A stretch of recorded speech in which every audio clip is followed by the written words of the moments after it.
Oh, you know what I love? Sports. Love sports. Sports. When It comes to Texas A&M. Where are you getting this information? Let me tell you. Welcome to TexAgs. I need to talk a little sports with you, Ags. David Nuño here with TexAgs Radio. Billy Lucci here on TexAgs Radio. Olin Buchanan. We will develop men, we will graduate players, and we will win championships on the field. The best way for us to win is to do it together. Do you realize everybody knows who you are right now? I think we're coming into this year with a new confidence. Schools are like, we're freaking Texas A&M, man. Like, That's about as pretty a throw-catch combo as there is. I saw the safety roll, the slot fade. I knew where I needed to put the ball. You had no other option but one hand at that point. Yeah, man, 50-50 ball, I got to come down with it. You know, if I'm betting on anybody, it's the Aggies.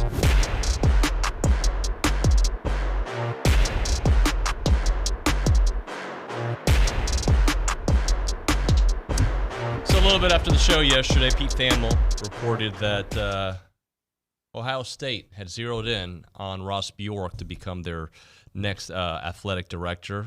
He says, sources say Texas A&M athletic director Ross Bjork has emerged as the target in Ohio State's athletic director search. Search is expected to be finalized in the upcoming days. It is TexAgs Radio. We are presented by David Gardner's Jewelers. We are here in the Rollo Insurance Studio, and it is the Go Hour presented by the Warehouse at CC Creations. This is Coffee Talk brought to you by TexAgs Coffee. Beat the hell out of morning by going to texags.com/coffee. I'm David Nuño. He is Olin Buchanan, our Heisman Trophy voter, and, of course, our writer and our good friend. OB, I like Ross Bjork. Don't want to lose Ross Bjork, but this is the kind of, you know what? If you lose somebody like that, I think it speaks highly about what has been going on here at Texas A&M. And also gives you an opportunity to potentially upgrade. Yeah, I don't know if you're going to upgrade. Maybe you will. That should be the mindset, I think. Or I don't get too worked up about athletic directors as long as they're competent. And I think Ross has been a good athletic director. Look at the people he's hired. Mm-hmm. And he's reachable. I like him. The whole football thing, was a bad look for him, the football hiring. The Stoops. Thing, with the Stoops. But other than that, I think everything else has been positive. Very nice guy. The nice guy's raised money, gotten some things built. Dynamic speaker. I actually like to watch him speak because, like, as somebody who does this as a profession, I'm like, man, that dude can talk. Like, he's just got the ability to. He's very polished. Yeah, no doubt. But there are other guys out there that can do the job. What A&M has to do is be smart about who they're hiring. You know, I was here when they, or just before I got here, I think they hired Eric Hyman, and there was a guy that advocated more for TCU than he did for Texas A&M, and I think he was just getting a paycheck to finish off his career. Just I would encourage, not that Texas A&M and those people in charge care what I think, but I'd encourage them to find somebody that's not too old and is still somewhat young and aggressive and is trying to they're already established in their job, but they're not so comfortable like an Eric Hyman that, what you need to do as a athletic director, you got to hire, you got to fire, you got to raise money. Yep. Now, a lot of people actually, blame Ross Bjork for Jimbo's extension, and it goes deeper than Ross Bjork on there. Well, even if it didn't at the time, even if it didn't go at the time, now I think they should have given him a raise but no extension. But still, at the time, if you had just finished number 4 in the country, everything looked like it was on an upward trajectory, right? Everything was on schedule. Yep. And LSU was going after your coach. Was going after him. If he had not made moves to get Jimbo to stay, then he would be vilified for that. Absolutely. Especially if Jimbo had any success at LSU. By the way, University of Texas just did something similar. Not the astronomical 10 years, but with Sark, right? Like, it looked like Alabama was going to try, his name was, this is a Jimmy Sexton special, by the way. He's so great at this, but they gave him his raise or his extension. This is what happens when you have a really nice season and there are job openings. The agent's job is to at least get your name to circulate. The LSU connection was more than agents. There was a connection there. Yeah, and what they should have done, it's easy in hindsight, but at the time I thought, yeah, give him a raise, but are you going to add to the extension that, you had 7 years still on it that that should have given him the raise. And I would have said, look, yeah, we'll give you a raise, but you've got 7 years. You still have a 7-year. Who has that? And look at all the things we're building for you. If that's not enough to keep you here, good luck. As the kids say, the word simp, don't be a simp. And hopefully, and I think A&M learned from that. I thought the Mike Elko contract made a lot of sense. Yeah. Well, and let's also think about where we were in time. Nobody saw Jimbo losing his fastball as dramatically as he did. Right. Like I said, it looked like everything was on an upward trajectory. You just finished 4th in the country. Should have been in the playoff. And then it was one catastrophic thing after another. I listened to Jimbo's interview. Who was he on? With the Barstool guys, I think it was. Okay. And, he again brought up, I thought he was really good, but he again brought up the quarterback injuries or the injuries to the team. Unfortunately, when it's 3 years in a row of it. Yeah, then you got, plus, in 2021 is when I think we all know that's when it started to unravel, but it unraveled at Ole Miss. And part of that was, you had a backup quarterback in, but that backup quarterback you were on a 4 or 5 game winning streak with him and had beaten Alabama. Now, did he look great? No, but you were winning. And, his biggest issue in that game was that even though Isaiah Spiller was really good, he stuck with him when you had A-Chain, but that's, we're getting off topic. But let's be honest, not that this has become more about Jimbo than about Ross. We'll get back to Ross. But to me, if you really go back and put your glasses on and look, this was all evident in the Colorado game of 2021. And I know Haynes got hurt, but there were signs that, wait. This is not what we thought we were signing up for. Here's what I thought Colorado. I thought that Zach Calzada was not good. I mean, they had opportunities in that game. And remember, he fumbled running into the end zone. He missed a guy just for the half wide open around the 10.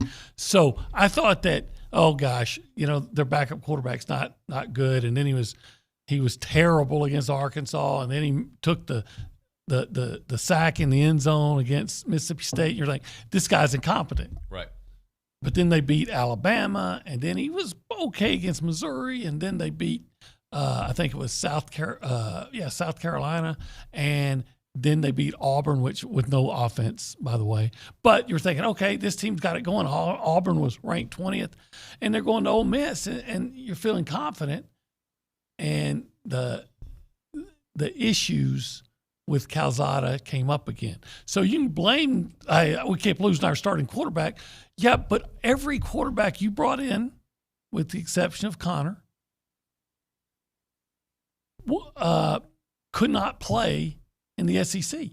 Yeah. I mean, Haynes, I guess that sounds kind of extreme, but Haynes really didn't play well in SEC competition. Back to Ross. I thought his voice, his tempo, everything he said in the wake of Jimbo's firing spoke to the fan base. I mean, he's got quotes in that one, stuck in neutral that people use all the time. Unfortunately, if this ends up happening, and I believe it will, he not only, he helped orchestrate the biggest buyout in college football history, hires the new coach, and then he's gone. So, there's no repercussions. If it works out great and Elko becomes the guy that we all think he is, he'll get credit for it somewhere else, and he'll have a lot of success at Ohio State because that's what they do over there. And if it's a failure, he won't be here to mess with it. Yeah. Well, that's kind of the life in college athletics, right?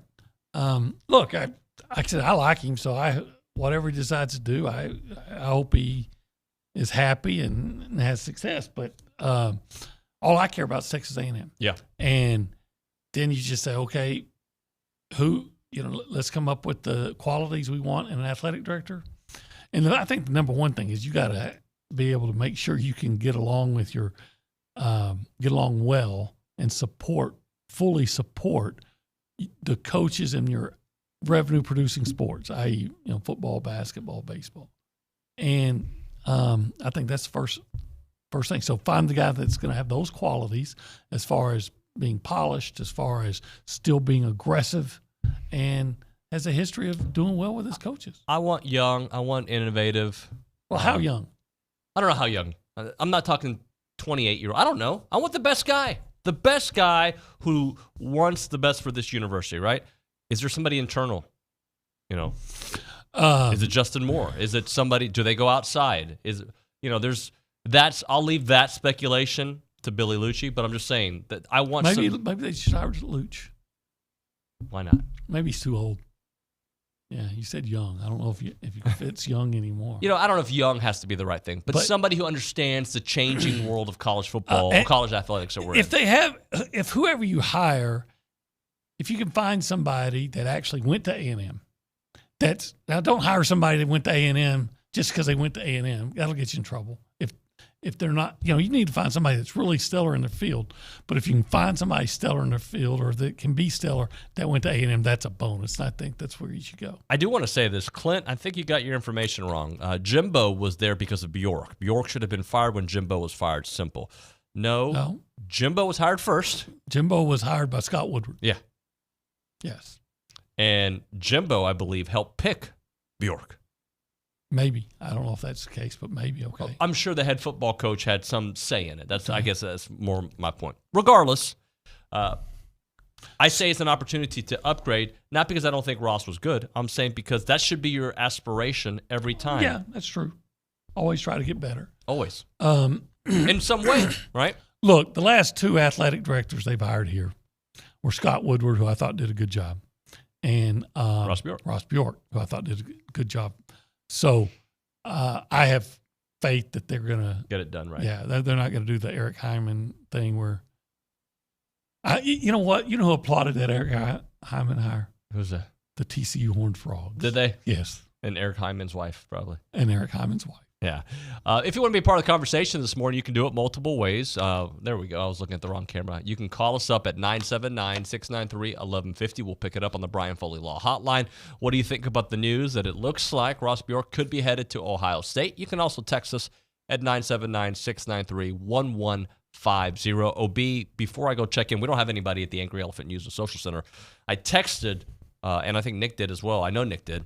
Like we didn't need our staff to come in this morning because the roads were actually better. The roads were fine. I was surprised. It's colder than it was yesterday, but the roads were more wet than ice. Yeah, traveling was not a problem today. Can you explain that to me? I understand the atmosphere and a lot of yada yada yada, but to me, 19 degrees. Like in my car yesterday, I left a water bottle in there. It was frozen, partially frozen. It was 23 degrees when that happened. It was 19 degrees today. And I'm driving through town, and I'm kind of paranoid after all the things I saw on social media. KBTX had me up to date, and I saw some of these accidents. Felt like a normal day. Yeah. Yesterday I was fishtailing. Today there was no ice. Yeah.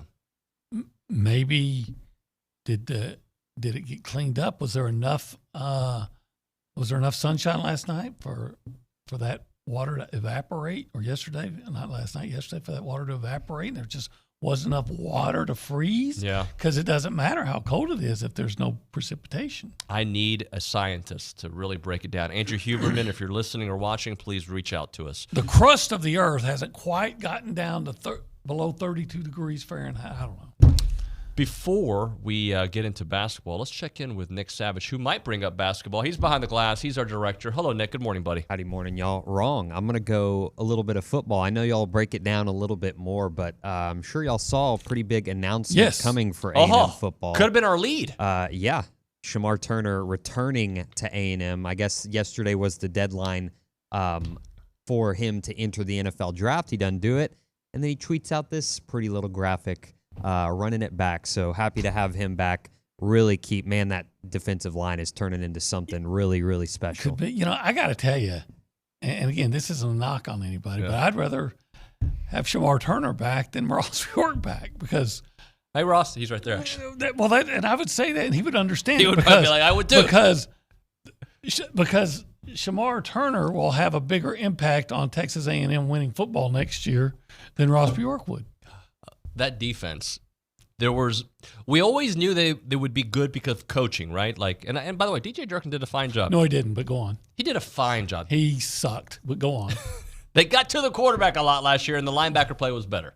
The linebacker play was much better. Significantly better, right? Edgerrin Cooper, you did a great job. Yeah. So, but my point is, there was a little concern this year that you knew Mike Elko was going to be a defensive plus, but losing some dudes, keeping some dudes, and adding some dudes to this defense, to me, is what I'm excited about. Some of the names, obviously, Shemar Turner. You got the other Shemar Stewart. DJ Hicks. Nick Scorton. GBD. Gabriel Brownlow Dindy. Malik Sela. I like him. Damu Pepe. Okay, the big guy. Ian I. White. I like Just him. making some names. Yeah. Did I say Malik Sela yet? Yes. Cassius Howell. New guy, right? Cassius Clay Howell. Yeah. And Rodus Johnson. That's just defensive line. And here's what I'm excited about because I think they're going to be – this isn't a knock on Robertson, but I think they're going to be better utilized. I think they're going to – I'm just guessing based on what I saw before with Elko. I'm guessing that they're going to take their starting defensive linemen, whoever their four best keep are, them in there longer, and they're going to play more than their backups. So they're not going to alternate every series? I'm guessing that they won't alternate every series, no matter what happened. And then they'll wait till the other team gets in the red zone and then say, oh, let's put in our starters again. By the way, I know that A&M was in a delicate situation because of all those 5 stars they brought in. But I've always maintained, and I see it at the youth sports level as well, it's not about equal play, guys. No. Like, to me, you don't need to alternate running backs every series if one guy by the name of Devon A-Chain is hot. Right. Like, you can keep Devon going. Yes. And why don't you rotate your offensive lineman every play or every series? Of course, you don't do that. Well, you know what we should do? Your quarterback, you don't do that. Why? Because it kind of upsets the apple cart. But those guys are better. Let the guy – I'm not saying – your defensive linemen play the whole game. I understand you're going to rotate them, but do you rotate them like we talked about there times last year? You'd get a 3 and out, and then maybe have a 5-minute drive, and then the other team gets the ball, and you completely change the defensive front. I'm like, well, what, did those 3 plays wear out those guys so much? They're tired. They're tired, yeah. It's about rest and recovery, OB. Everybody here can look at stats and they can talk about how good the DJ how that DJ did fine and all this, and I'll never be convinced. It only took one time watching you take your best pass rusher and dropping him off to try to cover a tight end. So not only did he have to try to cover tight end, but he'd have to be on the line, turn, and try to run backwards to catch a guy that's faster than him. There's so many things about DJ Durkin that made no sense. But I think that is more common in college football today. What, stupid play? Yeah, stupid play. Stupid coaching? But I don't think we see that in the NFL. No. I don't think. Well, sometimes you do, but it shouldn't be often. How about that? When you remember when you had no linebackers and good defensive linemen, so of course I'm going to play 3 defensive linemen and watch Ole Miss run the ball right down the field on you, 15 yards. Okay, I'm finished with that rant. But they're going to be better on defense. Nick, anything else, buddy? All right, that's it from Nick Savage. Let's hit a break here. We'll come back with our big performance of the week. How about a big plate of lunch? Man, that sounds good. Yeah. Would it be possible to do a show where, like, Fargo's is actually here and just right here in the middle of the go hour, we're just like, as we're talking about, hey, Shemar Turner. Well, you'd have to ask Belinda about that. We set it up, bro. Yeah. They love you. Every time I walk in there, it's like, how's OB? Oh, hi, David. That's what it is, how it is. Well, I love their rib tips then the way they love me. If that's true. I think your unhealthy obsession with the rib tips is also very... It's almost... It's okay. I get it. I feel like when I talk about about the rib tips, I feel like I'm kind of like Britt Bielema. You know, I think, they're kind of borderline erotic. You know, that's the way I like those rib tips. Well, how about anything else that they have on their menu? You know what? I've said it before. I love those their chopped beef. I had a chopped beef sandwich. They're one of the best chopped beef sandwiches ever. I like the pork ribs. You know, depending on the day. You know, like tomorrow. Today you can get rib tips, but tomorrow you could go and get that chopped beef, and you can get it on a baked potato. On Thursdays you can get big pork chops. You can get them grilled or fried. And then comes to Friday, and you can get the 4 C's, the catfish, coleslaw, corn, and crunchy hush puppies. Then on Saturday, you're back to the rib tips. Back to the rib tips, baby. That is your place. 1701 South Texas Avenue in Bryan. Without a doubt, what is it? It's the best barbecue in Texas, which, you know, then makes it the best barbecue in the world. Yeah, you know, that happens to be their trademark. Because it happens to be true. Well, it happens to be Fargo's. Check it out.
TexAgs Radio, presented by David Gardner's Jewelers, Rollo Insurance Studio. It is the Go Hour, presented by The Warehouse at CC Creations. He's Olin Buchanan. I'm David Nuño, and I am going to read this text message from Chris in Nashville. I know Chris. You know Chris? Yeah. You guys homies? We went to church the same place. Franklin, Tennessee. Yeah. Morning, guys. Chris and Franklin here, where it's currently 8 degrees and 10 inches of snow. Question. Oh, my. I don't know. I think if it's going to be snow, if it's going to be cold, that's what I want. I want that, not like the midway. Like, I want it all in. If we're going to do it, let's do it the right way. Yeah. You disagree? It's a lot of snow to shovel. Oh, I'm not going to. No, I'm just staying inside until it melts. Up in, it doesn't melt fast up there. Oh, okay. Disregard. All right, question. Bjork de facto gone due to the Stoops whiff. It would have seemed that those in power have no interest in renewing or extending his contract. If Bjork does move on or go after an established AD or a younger up-and-coming. We kind of talked about that. Have you seen the University of Washington's AD name mentioned? I thought they just lost their AD to USC about a year, midway through the year. I got to admit, I don't know who the Washington AD is. I'm not up on the AD left directors. At some point, and then they brought in somebody else. But regardless, couple things. The Stoops situation certainly was, an eye-raising moment in his tenure. A lot of people are putting the complete blame on the Jimbo extension on Ross. But I'm going to balance it because you got to give him credit on the Joni Taylor hire. Got to give him credit on the Trisha Ford hire, on the Jamie Morrison hire, the Jim Schlossnagle hire. Yeah. Garrett Chadwell hire. Brian Corton. I don't think he's had a bad hire. He has not. Yeah, I think he's been exceptional. I'm sure I'm missing somebody, but that seems to be all the ones he hired, I believe. Buzz was before he was here. Obviously, Jimbo was before he was here. So balancing that, has the university been able to raise money? Yes. So look, building stuff all over the place. Yeah. So, I mean, I understand the Stoops, and if you're going to give him credit for getting rid of Jimbo, you got to also put a little attention on the extension. But the extension, at the time, I'm trying to think what we said on the show, but basically it's like we understood. Yeah, if you didn't at the time, if you'll go back to how you felt about the Aggies after that, what was it, 9-1 season, Orange Bowl win, number 4 in the country, we've got shafted, not being in the playoffs, all those things, and how popular Jimbo was at the time. If you went back and if he had gone to LSU, you'd all be hating on Ross for not doing whatever it took. Now, It's easy to look back and say, oh, I shouldn't have done that. And quite frankly, even then, you could have said, do you really want to add another, go back to the 10-year thing? Because it was such a... He would have had, 6 years left? He would have already had 3 years, and it was a 10-year deal, so he had 7 to go. 7 to go, yeah. I mean, how many coaches get a 7-year deal guaranteed? Guaranteed. So the answer would have been, look, we'll give you a bump in pay for what you did, but if what we've done, plus we're building everything that you said you have to have, and we're going on Thursday where no one else does for away games, all these things, giving you everything you want, and if that's not enough, we'll find somebody that it is enough for. Yeah. But it's easy to say that now because had he not done whatever it took to keep Jimbo, and Jimbo went to LSU, and had Jimbo had success there, then you're wanting to tar and feather him and run him out of town for letting Jimbo get away. Let's do the big performance of the week. First one, I'm going to say the first one, OB. Okay, go ahead. I'm going to give it a twosome. Okay. Are you familiar with Wade Taylor and Boots Radford? I am. Look at that performance right there. 31 from Wade, 28 from Boots against Kentucky. Shooting percentage wasn't fantastic there for Wade, but 3-point percentage sure looked good for both of them, right? Yeah, they were so much fun to watch in that game. They played with so much guts. I'm going to tell you something. I got a twosome then from that game. And we got to talk about some of the ladies in a big win. Heck yeah, they're on here. But I thought both Anderson Garcia and Solomon Washington were fantastic in that game, in their role. And some of the things that Anderson did were easily forgotten, like a big key offensive rebound, and then he passed out and he moved around and they score, or a big steal when Kentucky was maybe getting some momentum back and he turns a steal into a fast break dunk. Right. And then Solomon Washington, you forget Solomon hit a big 3-pointer, and he's blocking shots, and he's just giving A&M that physical toughness that they lack when he's not there. Yeah. He's just a tough guy, man. He is. He ought to be. If Tyrese is called Boots because he's tough, man, I don't know. Is there anything tougher than a boot? Steel. Then call him Steel. The steel boot. Steel-toed. Steel-toe boot. He's the steel toe to the boot. Hey, do you have somebody you want to put on the performance of the week? Well, again, we were talking about the women's game. I'm trying to remember. I don't have the numbers in front of me. Aicha Coulibaly, Yeah, 19 see, points. I never would have got that because I would have butchered I'm the sure name. I butchered it. Look at that performance. Yeah. 8 of 13, 19 points, 4 rebounds, 3 assists, 3 steals. Huge addition to this team. And by the way, the Joni Taylor will be on this show later today at around 9:47-ish. Well, she's done an amazing job. You consider what they so she should be. She was a performer, but They got South Carolina coming up. Yeah, it never gets easy. That's what you signed up for. It's supposed to be hard. Yep. What have you played? You played LSU, Tennessee, South Carolina in succession. Is that right? Yeah. I mean, how crazy is that? They are 11-0 at home. It's not supposed to be easy. Oh, keep it going, ladies. Keep it going. And then the last one I'm going to add to this list, I'm going to give the Texans defense a little love. Okay. Are you impressed with 2 pick sixes in the game when they're back-to-back, basically drives? Yeah. When it's for your team, Well, right? yeah, when it's for my team. Absolutely. The Texans deserve a lot of credit. But you know what? How about Dan Campbell and Josh Fighting Reynolds Dan Campbell's, yeah. And Aaron Glenn? Well, those gentlemen will be discussed in our next segment because we're going to do a little Aggies in the NFL with the great Charean Williams. The great Charean Williams. All right, we'll hit a break. We'll do that when we come back next on TexAgs Radio, presented by David Gardner's Jewelers.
Are we going to be talking about a firing in the NFL that would affect you at some point, OB?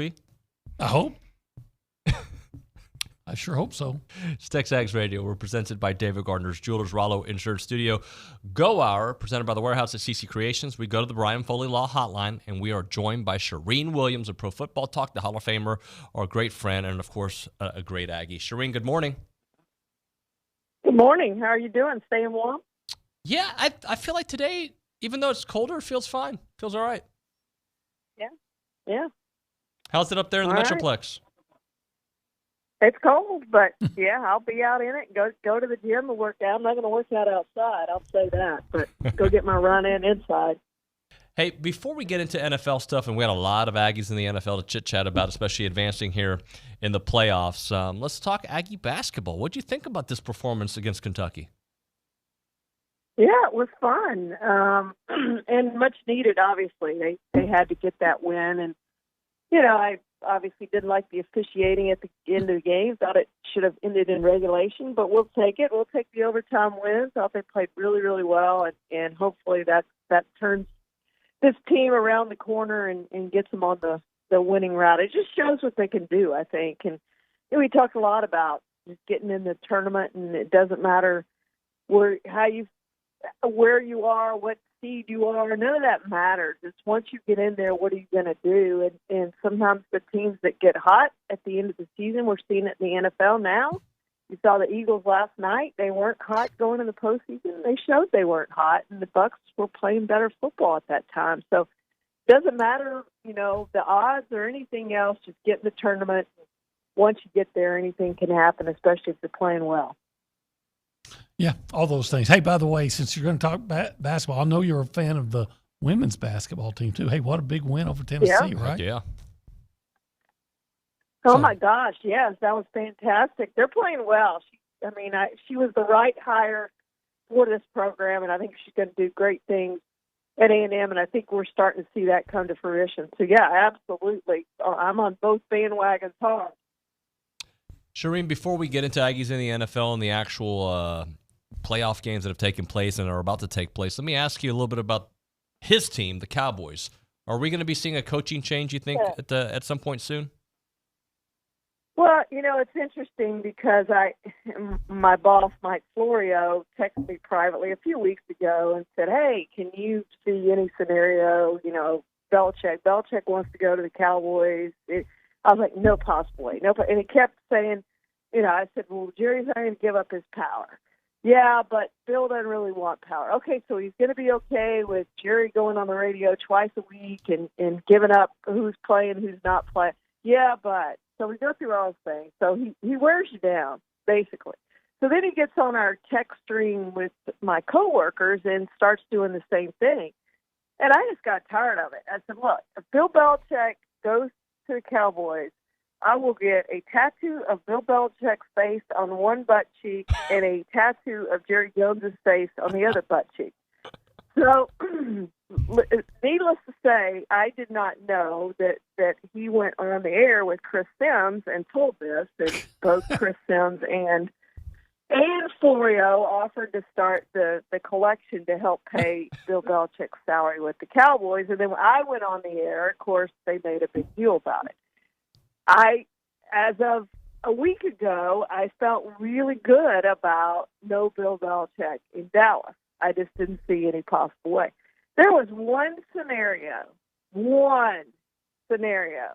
that couldn't happen for Mike McCarthy. And that's the one scenario that happened. They got embarrassed in the wild card round at home with the quarterback making his first career start. So back to your original question, I'm now conceding that it is possible the Cowboys could hire Bill Belichick, and I might be in trouble having to live up to this bet or welching on this bet or whatever happens. But I think it's possible. I've never seen Jerry Jones after the game. It was interesting. We kept asking the same question in different ways, and it's basically about Mike McCarthy's future, because it does seem like it's in doubt. He has 1 year left on his contract, and if they do bring him back, I don't think they extend that thing. I think he goes into next year as a lame duck. It's the same thing they did to Jason Garrett, and then they ended up letting the contract expire, and Jason Garrett moved on. But I think McCarthy's in some trouble, and I think they're having those discussions right now to decide what to do. And they've got to decide fairly quickly because so many teams are looking for coaches that, some of these coaches are going to start being hired here in the next few days, I would think, pretty quickly. And you got to comply with the Rooney Rule. So it's not just like you can go out and say, well, I want Bill Belt, like Alabama did. That doesn't work in the NFL. It's a long, drawn-out search of interviewing minority candidates and other candidates, and you've got to interview multiple people. They've got to be in person. So it can't be done really, really quickly. So they've got to get moving if they're going to do it. But I will say I do think he's in trouble. Whether it happens or not, I don't know. Mike McCarthy may talk his way into saving his job for one more year. He does have 12 victories, 3 consecutive years, but Cowboys have the most wins to not get at least into the championship game. 36 wins, 3 consecutive years, none of those years into the championship game. First team ever to do that. Yeah, I'm really concerned about how they've had a lot of good talent. And some of those guys, you wonder how much longer Zach Martin's going to play. You wonder how much longer Tyron Smith's going to play. And some have you wasted it like they've wasted some guys before? Yeah. They look like they were just not ready to play. And it seems like that's been – would you agree that it seems like that's been the case in several games this year? Yeah, I completely agree with you in that game. It just didn't look like they were ready to play. And the Packers they just outcoached them. I mean, they just flat out. And I don't know, another reason I always thought that Bill Belichick wasn't going to be an option here because Jerry Jones loves Dan Quinn. I can't tell you how much Jerry Jones loves Dan Quinn. Loves him. Now, maybe not as much after Sunday, but that's why I think the plan was if they moved on from Mike McCarthy, they were going to give the job to Dan Quinn. Always expected that to be. Ask anyone who covers the Cowboys. Always expected that to be the case. However, after what we saw Sunday with that defense, I don't think you can do that. That defense was flat. It's the most point, and I realize the offense gave up 2 touchdowns basically, one a 19-yard drive and one a pick six. So I get that, but still, the most points the Cowboys have ever given up by 10 in a postseason game. I mean, it was a pathetic performance. And I don't know, you suddenly switched and we've played man all year, we've done great, but we're going to play zone in this game. Why? Where was Micah Parsons? All those things. I mean, there's just so many questions about this team and moving forward, and now you've got Dak Prescott with a $59 million cap hit next season. Are you going to commit to him long-term, paying him $50 to $55 million per year, and he's 2-5 in the postseason? Think about Baker Mayfield has as many wins as Dak Prescott has in the postseason. That's something. It's something that C.J. Stroud, Jordan Love this week can have as many playoff wins in their first playoff as Dak Prescott has in his career. I don't know if you're going to commit that much money, but then if you don't, you have a $59 million cap hit. So I guess what I'm saying is, and you have all these free agents, I see this team being in big trouble going forward. I don't care who they hire as coach. There's so many questions now, as you said, Olin, with older players and players who are becoming free agents and guys who need long-term contracts with the salary cap and everything else. I think they're in a little bit of trouble. Charean, let's do some Aggies in the NFL. Well, it's all going to be the same team. We saw Mike Evans last night, but he did not have a great night, dropping some passes.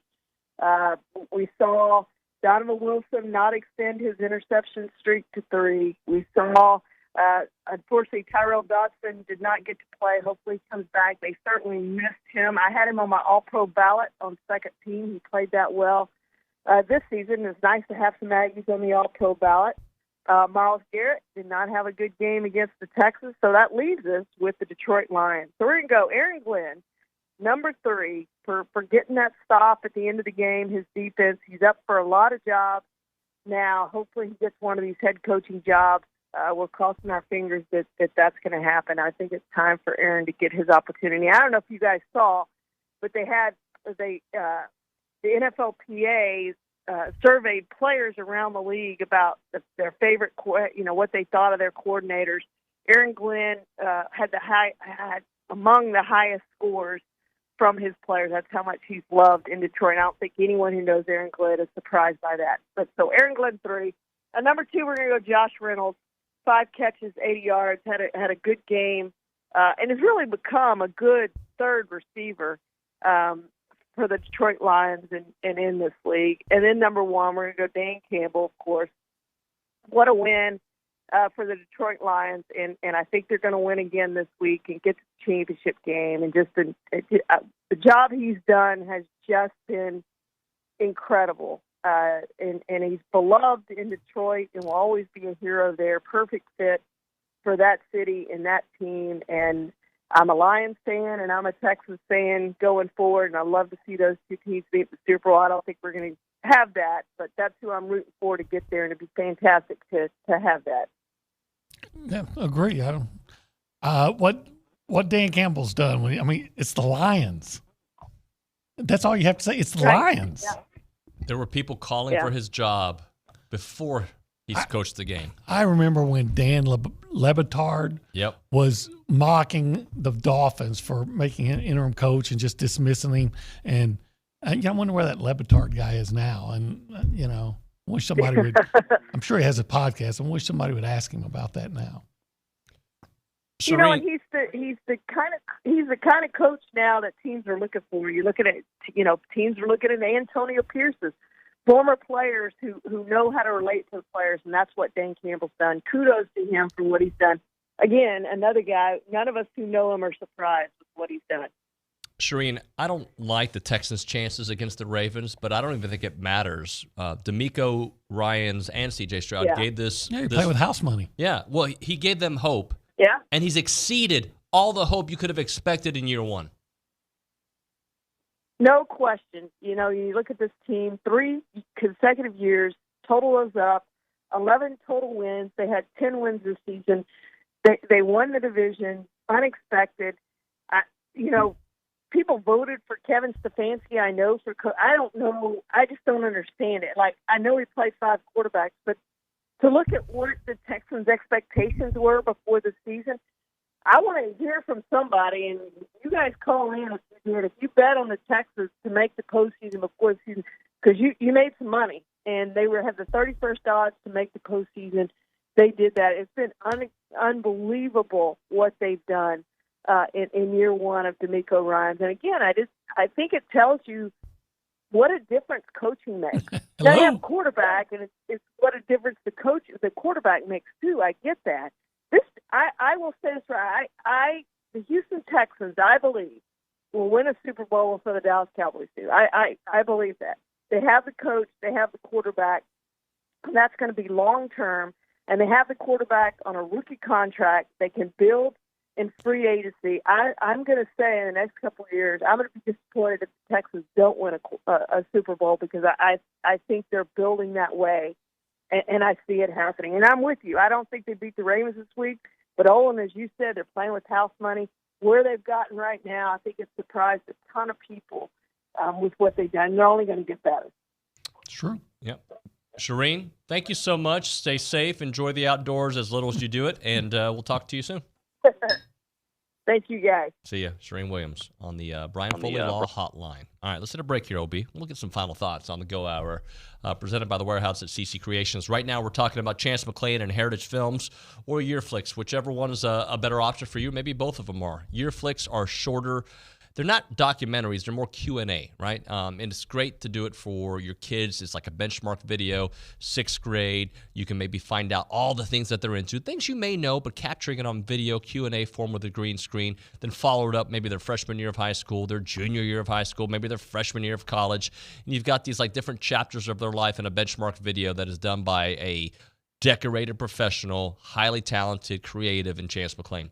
He also does the Heritage Films, which are documentaries about families, about family situations too, right? Or just buddies getting together to go out there and play golf. If you want to document that and have Chance there on those weekends that you do every weekend, or those weekends you go hunting, although I think having a camera crew with you while you're hunting would probably not be the best way to go about it. But whatever you're into, Chance can tell that story. He can tell your family ranch story. He can tell your family life story. He can do it all, and he's been doing it for a long time. The website is yourheritagefilm.com, yourheritagefilm.com, 713-893-8341, 713-893-8341.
Final segment of the Go Hour before we get into the last couple hours of the program here on a very cold Tuesday. TexAgs Radio presented by David Gardner's Jewelers. Go Hour presented by The Warehouse at CC Creations. OB and David Nuño here with you. OB, keys to tonight in Fayetteville.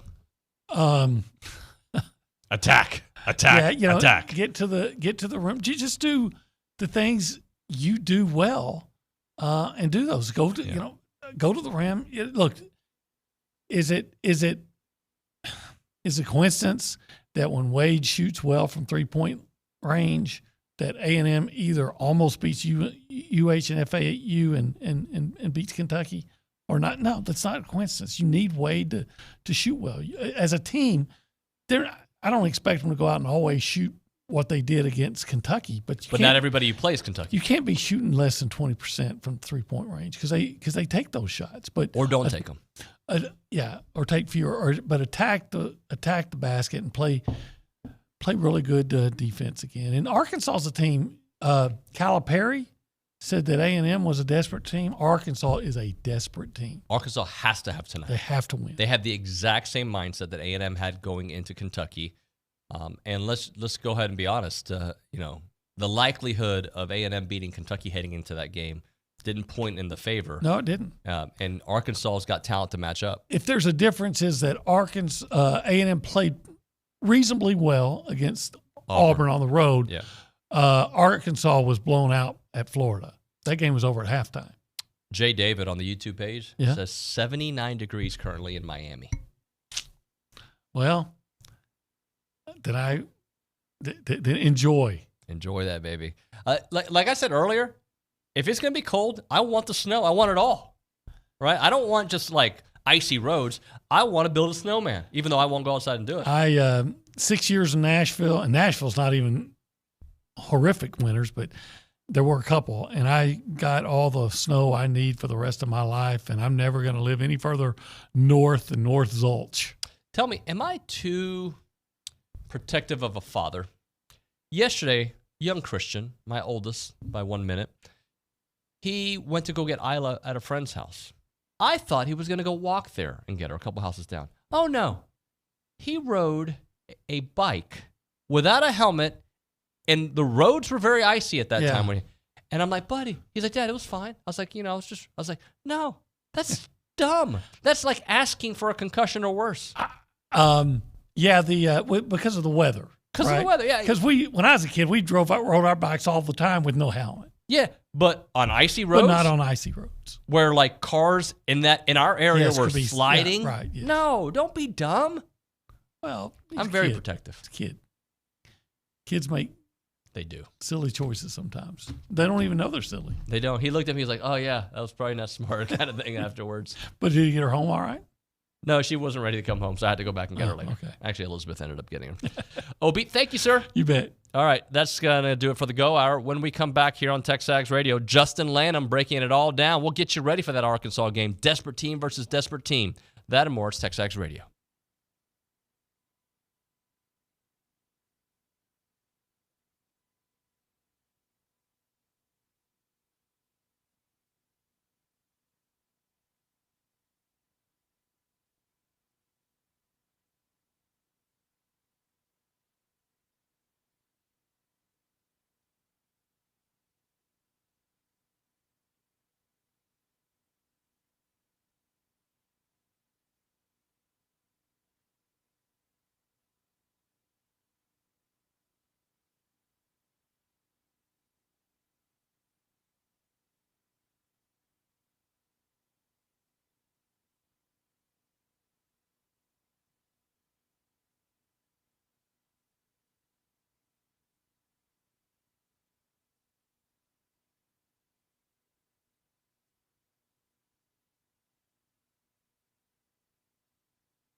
And we are back. It is TexAgs Radio. We are presented by David Gardner's Jewelers Rollo Insurance Studio. Let's get you ready for Arkansas.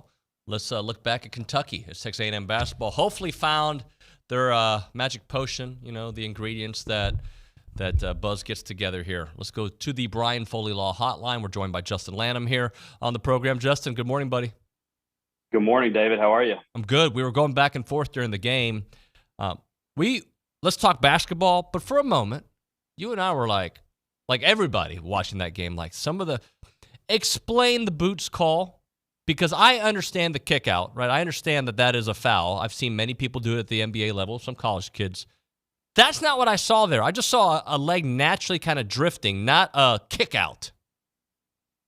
Yeah, that's what I saw too. I thought it was a pretty natural motion, right? Like you see some of these guys, I think the NBA a couple years back, they had a pretty significant injury, and so they started to change the rule. I think it was the San Antonio Spurs, if I'm correct, but there was a pretty significant injury, and I think, refs and the NBA started to look at that a little bit more serious, so it trickled down to college basketball. But I didn't really see anything that was just, crazy from a motion standpoint of what he did with his leg. I think that's a pretty natural. A lot of guys lean back when they shoot. As a coach, you don't necessarily love that. You want them to be a little bit more vertical, but just trying to get away from the shot blocker, I think you see that some. So I just thought that was atrocious. There was there were 3 calls, 2 for sure, but 3 kind of at the end of the game that I just felt like we were having to beat 2 teams at once, the refs and Kentucky. And if you know me, whenever I was coaching, I never used to harp on the refs. And so I hate to even say anything about it, but sometimes you just feel like you're just battling multiple things at once. And it felt like we were battling the refs and Kentucky at one time. All right. So let me assume the boots play and then the Wade foul at the end. Are those the 2? Maybe the Henry goaltend that shouldn't have been a goal. I didn't think it was a goaltend. Maybe you had a better view than I did. I didn't think it was one. Yeah, those 2 were kind of the things that I just didn't understand. There at the end of the game too, when Reed Shepherd got the 2 free throws, that's another thing that could have came up as well. So yeah, I didn't understand it, and especially they were all so timely. All of them.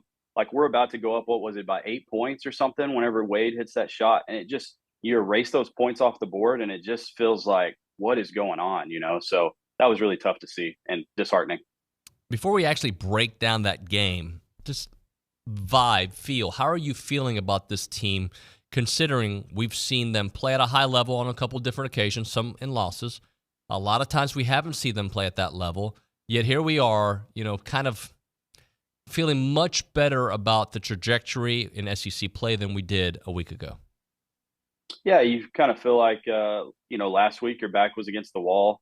You felt like you had to have a win. And so, you do get that win, but we got to see some consistency moving forward. It can't just be, hey, we're going to get up for this game against Kentucky because they're number 6 in the nation. Can you get up for an Arkansas that's 0-3? I hope so. You better, because Bud Walton is tough to play in. We haven't necessarily had the most success there, and a lot of teams don't have success there. So I don't care if that team is 0-3 or not. We got to be ready to play tonight. So I do feel better. Now look, I think Buzz said it, and any coach would tell you this.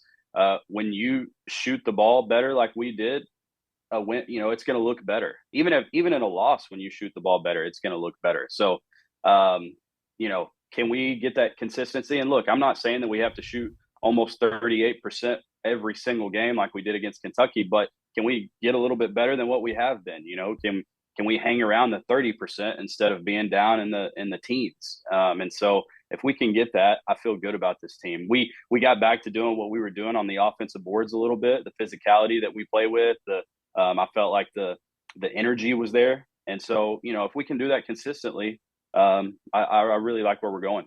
Talking to Justin Lanham here on TexAgs Radio on the Brian Foley Law Hotline. All right, so you talked about the better offense.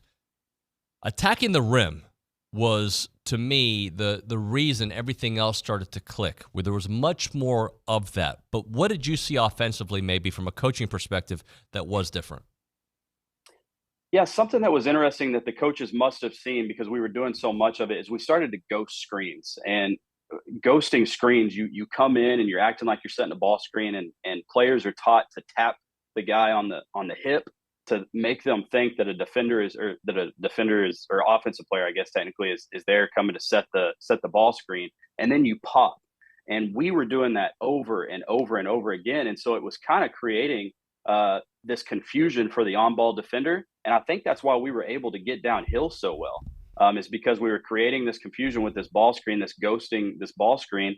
And Boots was able, I don't know how many drives he had to the basket.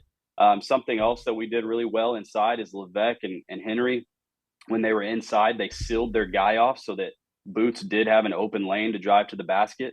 And so I really liked that. I thought we played more confident. I thought we had a little bit better shot selection. Now, at times, of course, Wade took probably some shots not in rhythm. But for the most part, I thought that we had better shot selection all game. And then again, just crashing the boards offensively. We got back to doing what we had been doing, and I thought that was a good recipe for success there. Back to the ghost screen, do you think they saw something on film that they were doing, or maybe Kentucky was vulnerable to it? And now that they have that in their arsenal, that opens up a real screen too, because now teams are thinking about it, right?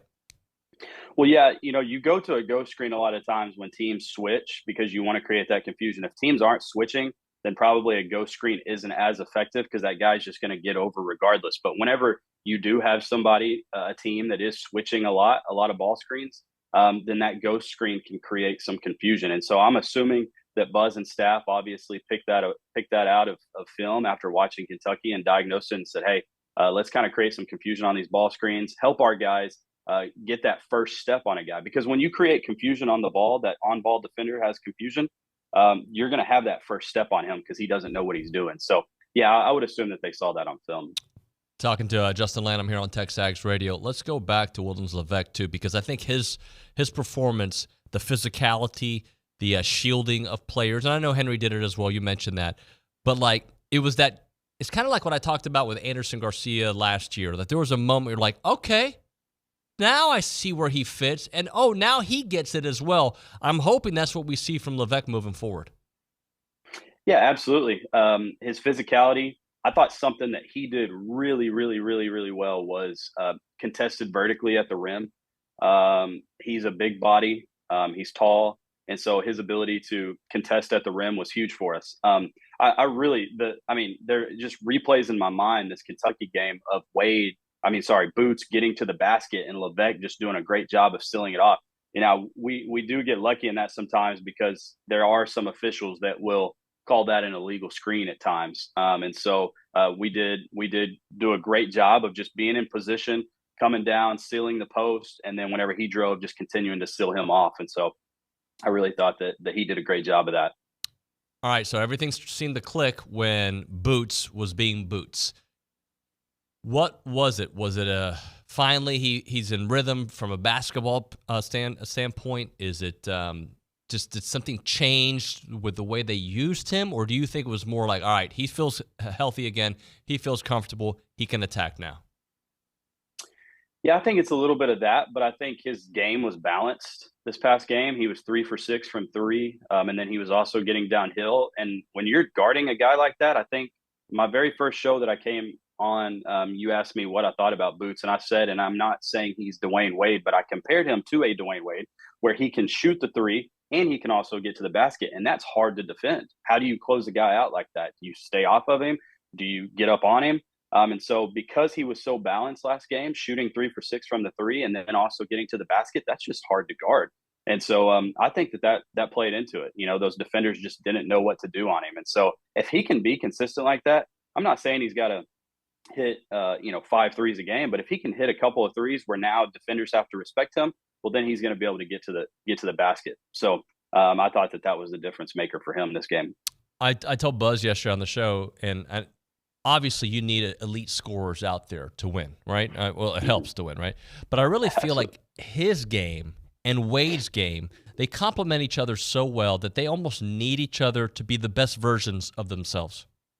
Yeah, absolutely. And again, going back to Boots, if Boots can knock down threes and Wade can get to the basket, or vice versa, Boots can get to the basket and Wade can knock down threes, then they really complement each other. I think it's funny sometimes during the game, you see each other. It's like they almost like are taking turns. Like they'll be coming down the floor and like Wade will toss it to Boots almost and be like, all right, here, it's your turn, bud. And so they really do kind of play that Batman Robin, which is really good. So yesterday on the show, somebody asked me, who was it? Matthew Dawson asked me, and it was a Cade question actually, that who I thought had to step up for this team, somebody who needed to step up for this team to get the next level. And I said, and let me tell you my reasoning behind it, and you can tell me how crazy I am or agree, Manny Obaseki. And here's my why.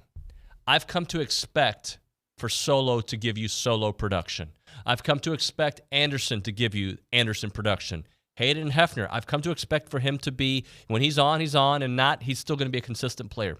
Manny's got a different upside that I don't know if the others, Solo's got an upside too. Let me rephrase that. His upside, I think we haven't seen it completely yet. We've only seen it in spurts. So I say that to you. You take it from there. Yeah, that's an interesting one. I like it. My thing with that would just be how many minutes is he going to get? Yeah. If he's going to get quite a few minutes, then yeah, I think he could be kind of an X factor guy coming off the bench. But the other thing that maybe this would be kind of to combat that would be, we saw Solomon, Anderson, and Levesque get a lot of minutes this last game and get a lot of minutes at the same time. And so when you're not taking Boots and Wade off the floor, and so you add Solomon, Anderson, and Levesque into that lineup, because, they got a lot of minutes. And I don't know if that was just because they wanted to be bigger, and so to have those three guys on. So with that being said, I just don't know how many minutes Manny would get with those three, coming in and playing as many minutes as they did. So that is the interesting thing about Buzz, is he does a good job of mixing up lineups from time to time. And so I think he found the potion against Kentucky, and that he kind of mixed in Anderson, Solomon, and Levesque at the same time. And I personally wouldn't necessarily think that would be the lineup that you would want to go to, because you got three bigs that not any one of them necessarily shoot the ball really, really well. So you're not spacing the floor. But against Kentucky, I thought they did a great job. Can we talk about how Solomon defended and how great he was defending? The block at the rim, that was one of the craziest. I think I tweeted out, that was one of the craziest blocks I've ever seen. The guy goes up on one side and then kind of comes to the other side, and he blocks the shot. It was just, he's so special. And I said last week, we were missing him against LSU. We missed him against Auburn. And what do you know? He comes back, and we had a great game against Kentucky. What about his offensive upside? He came in and knocked another three down from the corner. We found him wide open in the corner. He knocked a three down. Whenever he's attacking the basket, as far as attacking offensive rebounds, he can be special. And that's the thing too that sometimes you don't think about. When you have a guy like Anderson Garcia on the floor, and then you also have a guy like Solomon, Anderson's going to a lot of people's eyes are going to go to Anderson, because they're like, hey, this guy's got a ton of rebounds, offensive rebounds every game, so we got to block him out. Well, then that leaves either Henry or Levesque or Solomon to crash the boards. And I think Solomon can rack up quite a few points on the offensive boards as well. What guys on the roster you think can play at the next level? I'd say NBA. So there would be some G League guys, but this Solo's got the body and the makeup. He's probably got to develop a little bit more offensively. Boots, is there a possibility there? Yeah, I think there is a possibility for Boots. I could see him hanging around kind of that G League for a couple of years, and then maybe getting a shot, just continuing to develop and then maybe get a shot.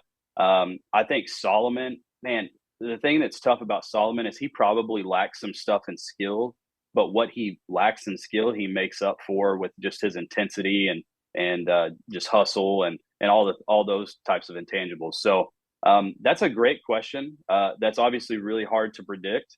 But I do think Boots will have a shot at some point. I don't know when it'll be. And then Solomon too. He has the athletic makeup to potentially be that guy. And overseas is obviously an option for a lot of those dudes as well. Yeah, I think there's a ton of guys on the team that have the ability, if they want to go and extend their playing career, they can do that. You name it. Henry Coleman could go play overseas, and anybody would gladly take him. So there's quite a few guys on this roster that Anderson Garcia, why overseas? Why would you not want to have a guy like him that's just a rebounding machine? I remember whenever I played, one of the guys that's still playing is Tavario Miller. He wasn't a guy that just had a ton of ton of points every game or just impacted the game a ton necessarily offensively. But he was a guy that played hard, crashed the boards. He's athletic.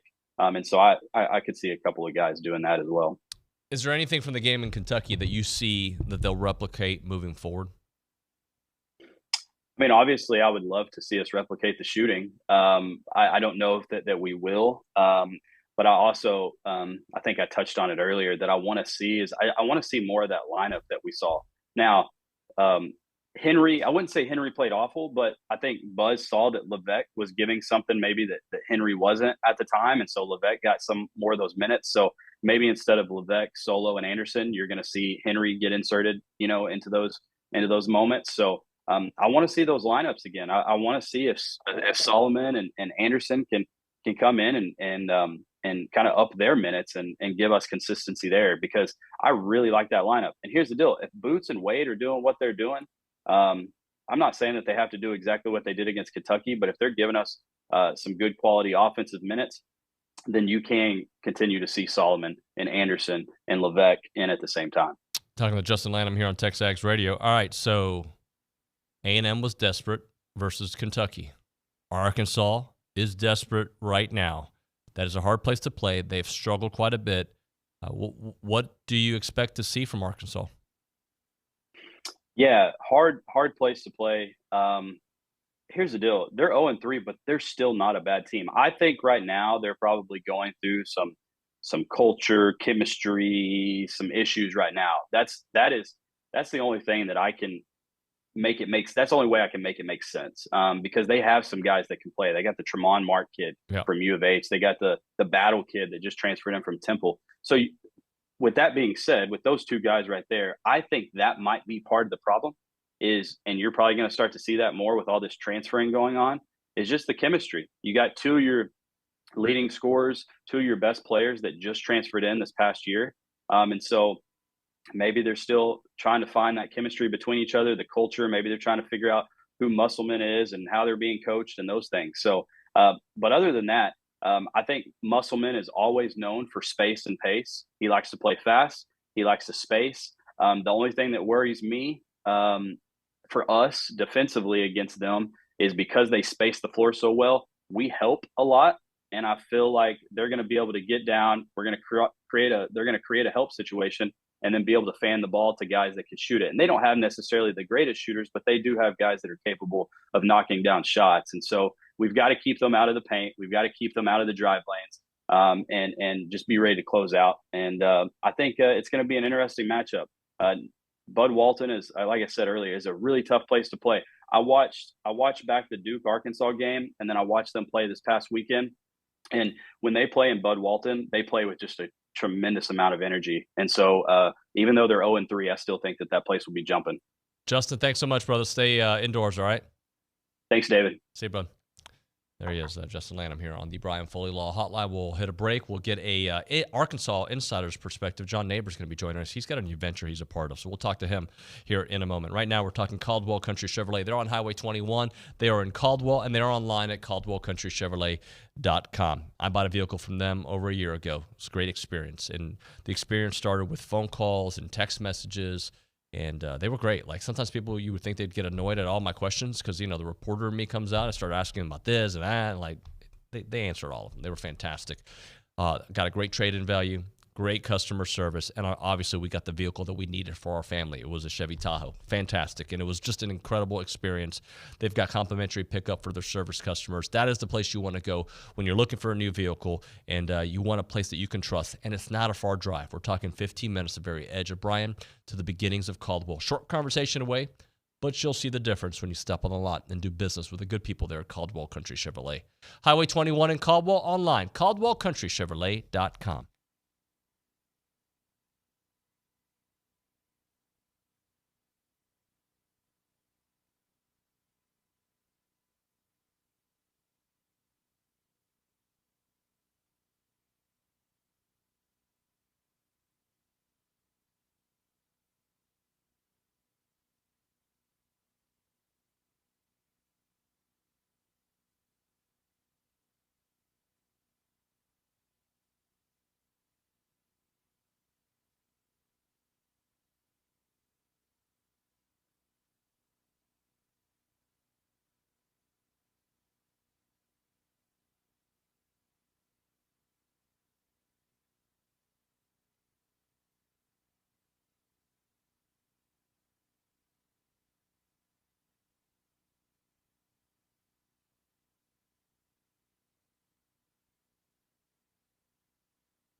A&M basketball on the road in Fayetteville tonight, 8 o'clock, TexAgs Radio, presented by David Gardner's Jewelers, Rollo Insurance Studio. Let's get an insider's perspective there from Arkansas, the owner and founder of the brand new Natty Sports, host of Locked On Hogs as well. John Nabors joining us here on the Brian Foley Law Hotline. What's up, man?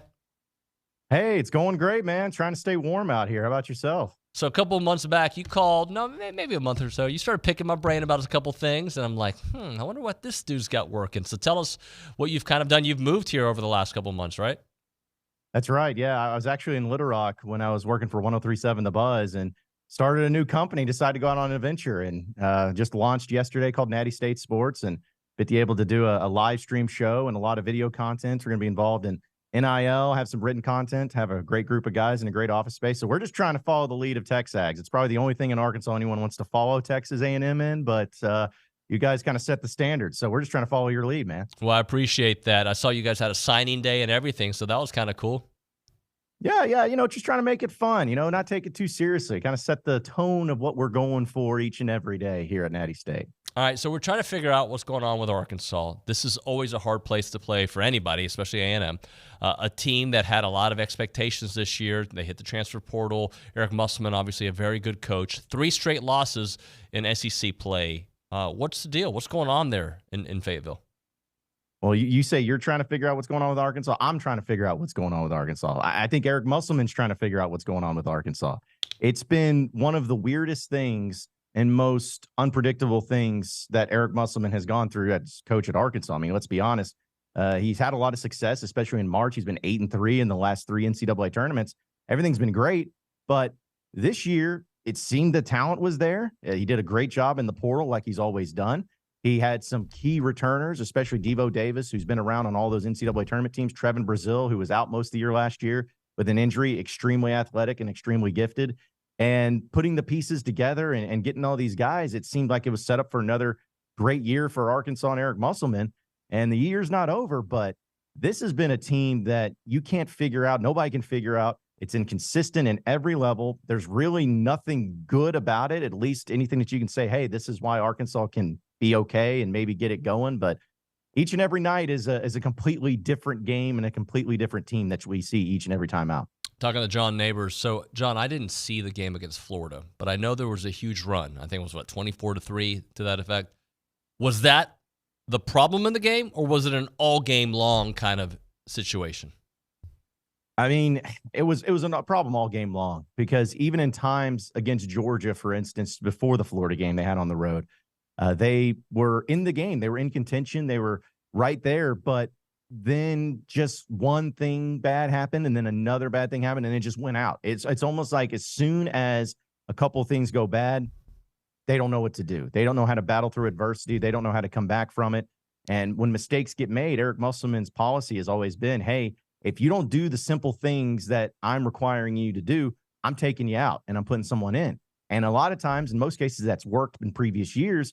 But unfortunately for Arkansas, every time they take somebody out for making those mistakes, the mistakes get made by the next person up. So he is just tinkering, trying to find things. And I feel like each and every game, not only does the other team go on a run, which you got to give him credit for taking care of business and winning the game, but I think a lot of it is just Arkansas does not know how to battle through adversity. Individually, they don't know who's the guy to kind of help them through that. They don't really have a whole lot of leadership, it seems like. So anytime something bad happens, it becomes complete and total mess. And that's been the entire season so far for Arkansas. Considering how hard the SEC is, does Arkansas fans, media look at this game as a real opportunity to get right? Like A&M's looking at it as, all right, we beat Kentucky. We can get a little momentum here. How does Arkansas look at this matchup?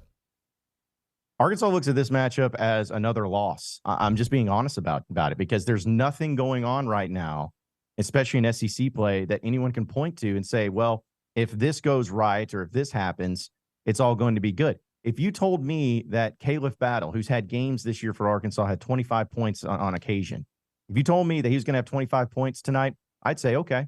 But if you told me he's going to have 2 points tonight, I'd say, okay. It's kind of the same thing for everybody. You just never really know what to get.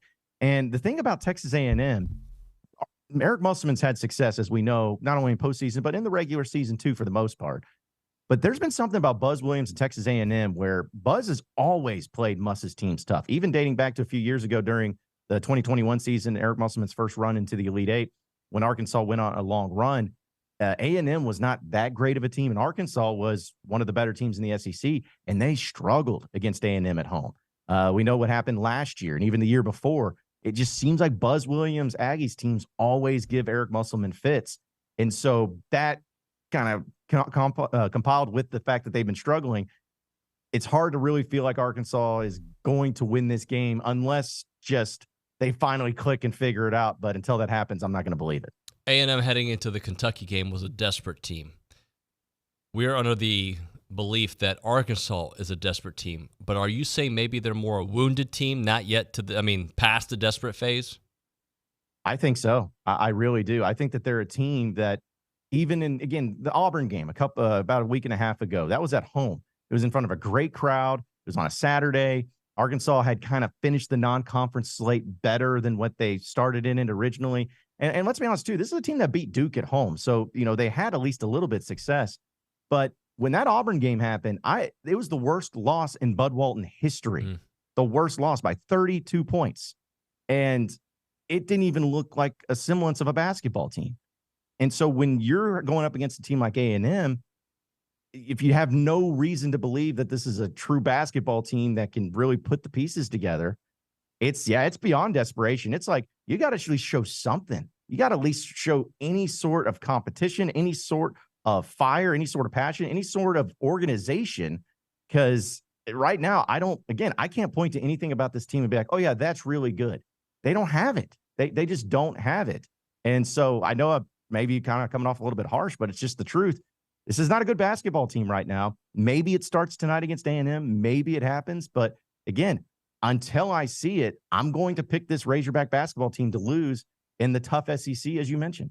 Talk to me about Tremont Mark, a kid that I saw play in high school, saw him play at U of H. How's he fitting in? He's been a guy that you expected him to come in and be a really great defender because he's a tough kid. And you saw parts of that. And you saw him even have to take on scoring in a lot of cases, too. There's been a couple games he's had 20-plus points. But when he suffered that injury, and it was a scary moment down in the Bahamas at Arkansas where he had to be basically taken to the ER. It was a back issue. Everyone was really scared about that. No one really knew if he was going to play again this year. I mean, it was just really a scary moment. And then he came back after. And since that point, he's had a couple things where he's been successful, but still he's going along the same way, being very inconsistent. And as good as he's been offensively and as good as he possibly can be as an athlete, the defense has really been the disappointing, not just for him, but for the whole team in general. But people were expecting kind of that dog mentality defensively out of Tremont Mark, and they haven't seen it, which they saw it at Houston. I mean, he's a great player for Houston. And in Kelvin Sampson, he had a lot of success there, and it hasn't translated under Eric Musselman, at least on the individual basis. So he's been good. He's shown signs of it, but just like everything else, inconsistency is what's been most alarming about him. John, catch me up on football. Some staff changes, obviously. KJ's gone. Is there optimism? And is this Sam Pittman's last year? Is that the kind of vibe? Like, what does it feel like there for football? Boy, you're really making me depressed right now. We're talking about basketball and football. Come on, man, you're killing me. But football they went 4-8 last year, man. And in year 4 under Sam Pittman, I thought before the season started this past year that if he didn't make a bowl game, he was going to be fired. I just felt that way. I was like, you can't go from 9 wins to 7 wins to 4 wins in the SEC and keep your job, especially when you had KJ Jefferson, you had Rocket Sanders. Last year was a disaster. The only saving grace that he had with Razorback fans, at least, and it may not even work out, but the only saving grace is that he hired Bobby Petrino, who, of course, was at A&M last year. And it's not necessarily just because Bobby Petrino is a great offensive mind and can bring a lot to improve the offense and some of the pieces that he had, but it's really about fans having closure to the Bobby Petrino saga. We all know how it ended here at Arkansas with him, and people want to see it kind of have this prodigal son coming home mentality, a good feel-good story to where he comes in and saves the day and rescues this Razorback offense. But even then, people feel like Bobby Petrino can only do so much. People are not high on Sam Pittman right now. His recruiting's been okay this year. His transfer portal's been solid, but they still got a tough schedule in front of them. And they got a quarterback in Taylon Green, a transfer from Boise State. They got Jacoby Criswell coming back. The running backs all transferred out, essentially. There's a lot of newness there, but with the schedule and everything, I look at it as if Sam Pittman gets 7 wins this year, that'll be a great year and he'll keep his job. But anything lower than that, I think that they probably need to move on, and they will move on. But there's just, because of the SEC continuing to get tougher and Arkansas' schedule being as tough as it is already, it's just really hard for me to believe that Arkansas is going to take significant steps forward to being a great team next year. Let's close out with this. I'm not surprised KJ Jefferson transferred or tested the waters with the NFL. I was surprised he ended up at UCF. Was that surprising? Did you expect him to stay in the SEC, go to a bigger school? And Central Florida might, they might have something cooking there this year. I don't know enough about that situation, but were you surprised by that? Slightly, yeah, because I was thinking, maybe a place like Auburn or him going back to Mississippi, in the state of Mississippi, going to Mississippi State, something to that extent. And especially since Jeff Levy's there now, and we know Jeff Levy, Kendall Briles, really close in their, family connection there. And then, of course, Kendall Briles, who coached and really did a good job with KJ Jefferson. It seemed like that made sense. But the UCF move as a program doesn't make much sense. But from what I understand, Gus Malzahn really wanted KJ. And a little bit of a twist here, too.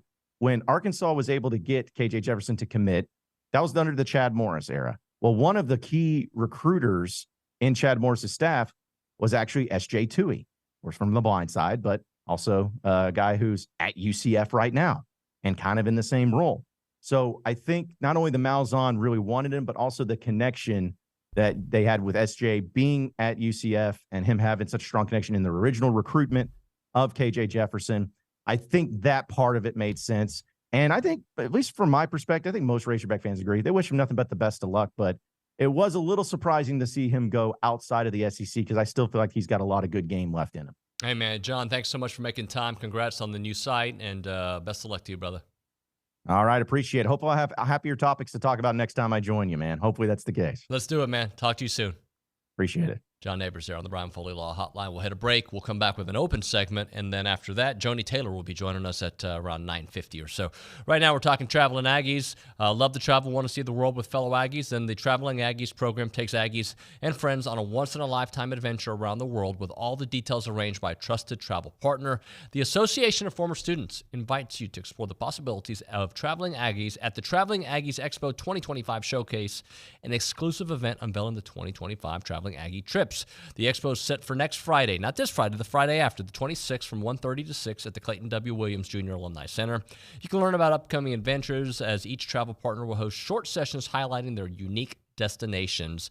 Plus, enjoy a free Messina HoF wine tasting, door prizes, and a chance to win the grand prize of an Aggie baseball weekend getaway, which includes 2 tickets to an A&M baseball game in the association suite, a 2-night stay at the A&M Hotel and Convention Center, dinner for 2, and at the Vintage House located at the Messina HoF Estate, and a Messina HoF wine basket.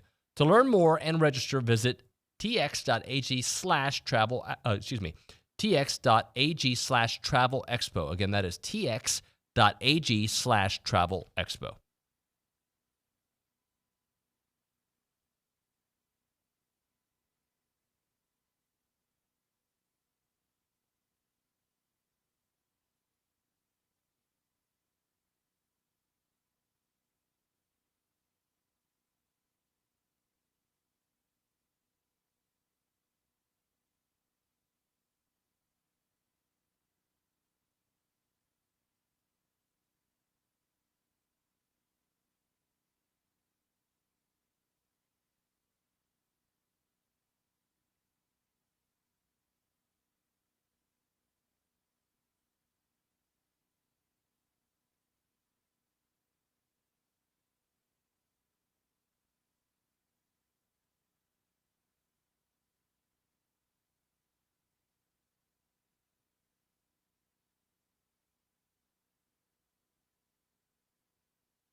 It is TexAgs Radio presented by David Gardner's Jewelers, Rollo Insurance Studio. Nick, I want you to play a game with me, all right?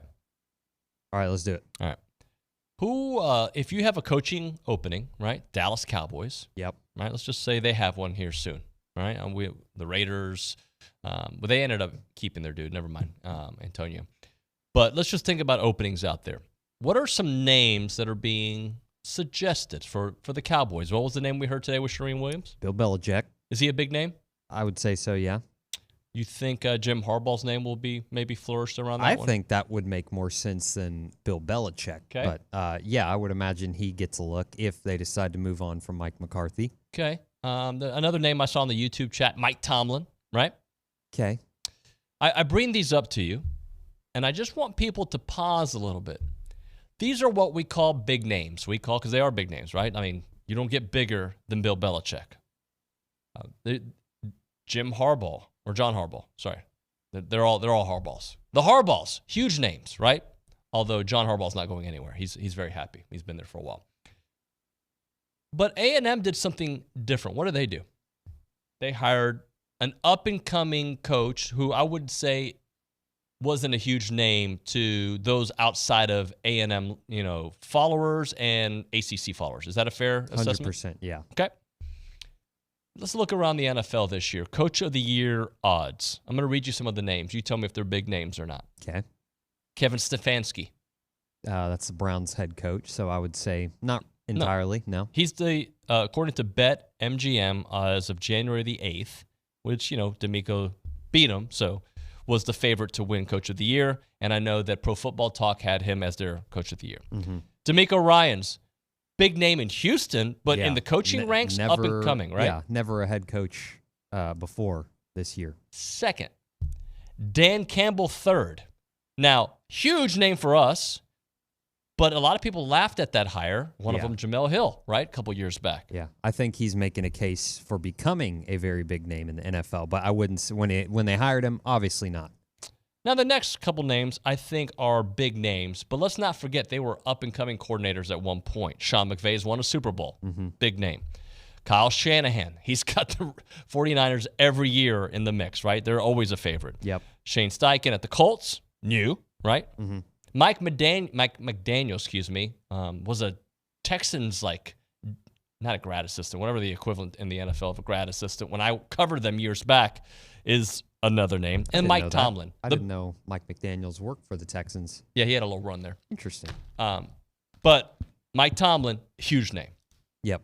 You don't have to hire the big splashy name for it to work. Do you think, the Broncos, it may work out, right? It may work out going after the big name. Other places have done it. Sometimes it's the right coach in the NFL can make all the difference in the world. We know that. But sometimes it doesn't have to be that sexy big name hire. And when it comes to the Cowboys, what you worry about, if you take an up-and-coming guy, is Jerry going to let him coach, right? Is Jerry going to let him do his thing? Or is it going to be a Dave Campo situation where Jerry's rule takes over, although he's taken a step back, right? That's a fair assessment to say that he hasn't been the dictator, if you will. So I just want people to consider it doesn't have to be this splashy name. We saw it here at Texas A&M. For Texas A&M, Mike Elko was the perfect fit at the perfect time. And I bet you other programs who would have been very interested, Michigan State would have been very interested. Some people who are just casuals don't know Mike Elko, right? How did it work out with Jimbo, Nick? He was the biggest name that people didn't even think they could get outside of a Nick Saban, right? Yep. And I would say it didn't work out at the end, and it worked out in the beginning. It was on track to work out, is what it looked like, but again, never quite panned out. And then on track for it to be a royal disaster with the biggest buyout in college football history. Yes. So you don't always have to, sometimes just the right feel, the right vibe behind a person. I would say D'Amico Ryans, I did not expect this. I expected him to be pretty good. I didn't expect this, though. One of the best seasons in Texans franchise history, right? I did not expect a rookie head coach and a rookie quarterback to be going into the divisional round of the playoffs to take on the number one team in the AFC, right? I did not expect that. I don't think some Texans lifers probably did. I don't think Kevin Stefanski, like, he deserves a lot of props. How many quarterbacks did they play this year? 5? Something like that. Like, I don't think anybody in their wildest dreams expected that from the Browns. And most people probably didn't know who Kevin Stefanski was. Dan Campbell, we know for obvious reasons. So if you're a Cowboy lifer out there and you're wanting Bill Belichick, I understand why you'd want him.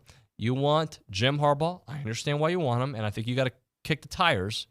Just realize there is an up-and-coming name out there, like I was about to say A&M, Texans offensive coordinator, Bobby Slowick. He interviewed with Tennessee. That's the kind of name that you got to put your mind behind and be like, this guy's kind of innovative. He's young, up and coming. Those guys work out more often than the splashy hires. Agree or disagree, Nick? Agree. Good. That's it. That's all I have. Sorry, Dalton showed up. I was talking to Dalton. That's all right. Dalton can stick around. Let's do this. Let us hit a break because I know shortly Joni Taylor will be joining us. We'll talk to Joni Taylor next on TexAgs Radio.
TexAgs Radio presented by David Gardner's Jewelers, Rollo Insurance Studio. Let's go straight to the Brian Foley Law Hotline. Joni Taylor joining us, 11-0 at home, big win over Tennessee, playing great basketball, and they've got South Carolina coming up.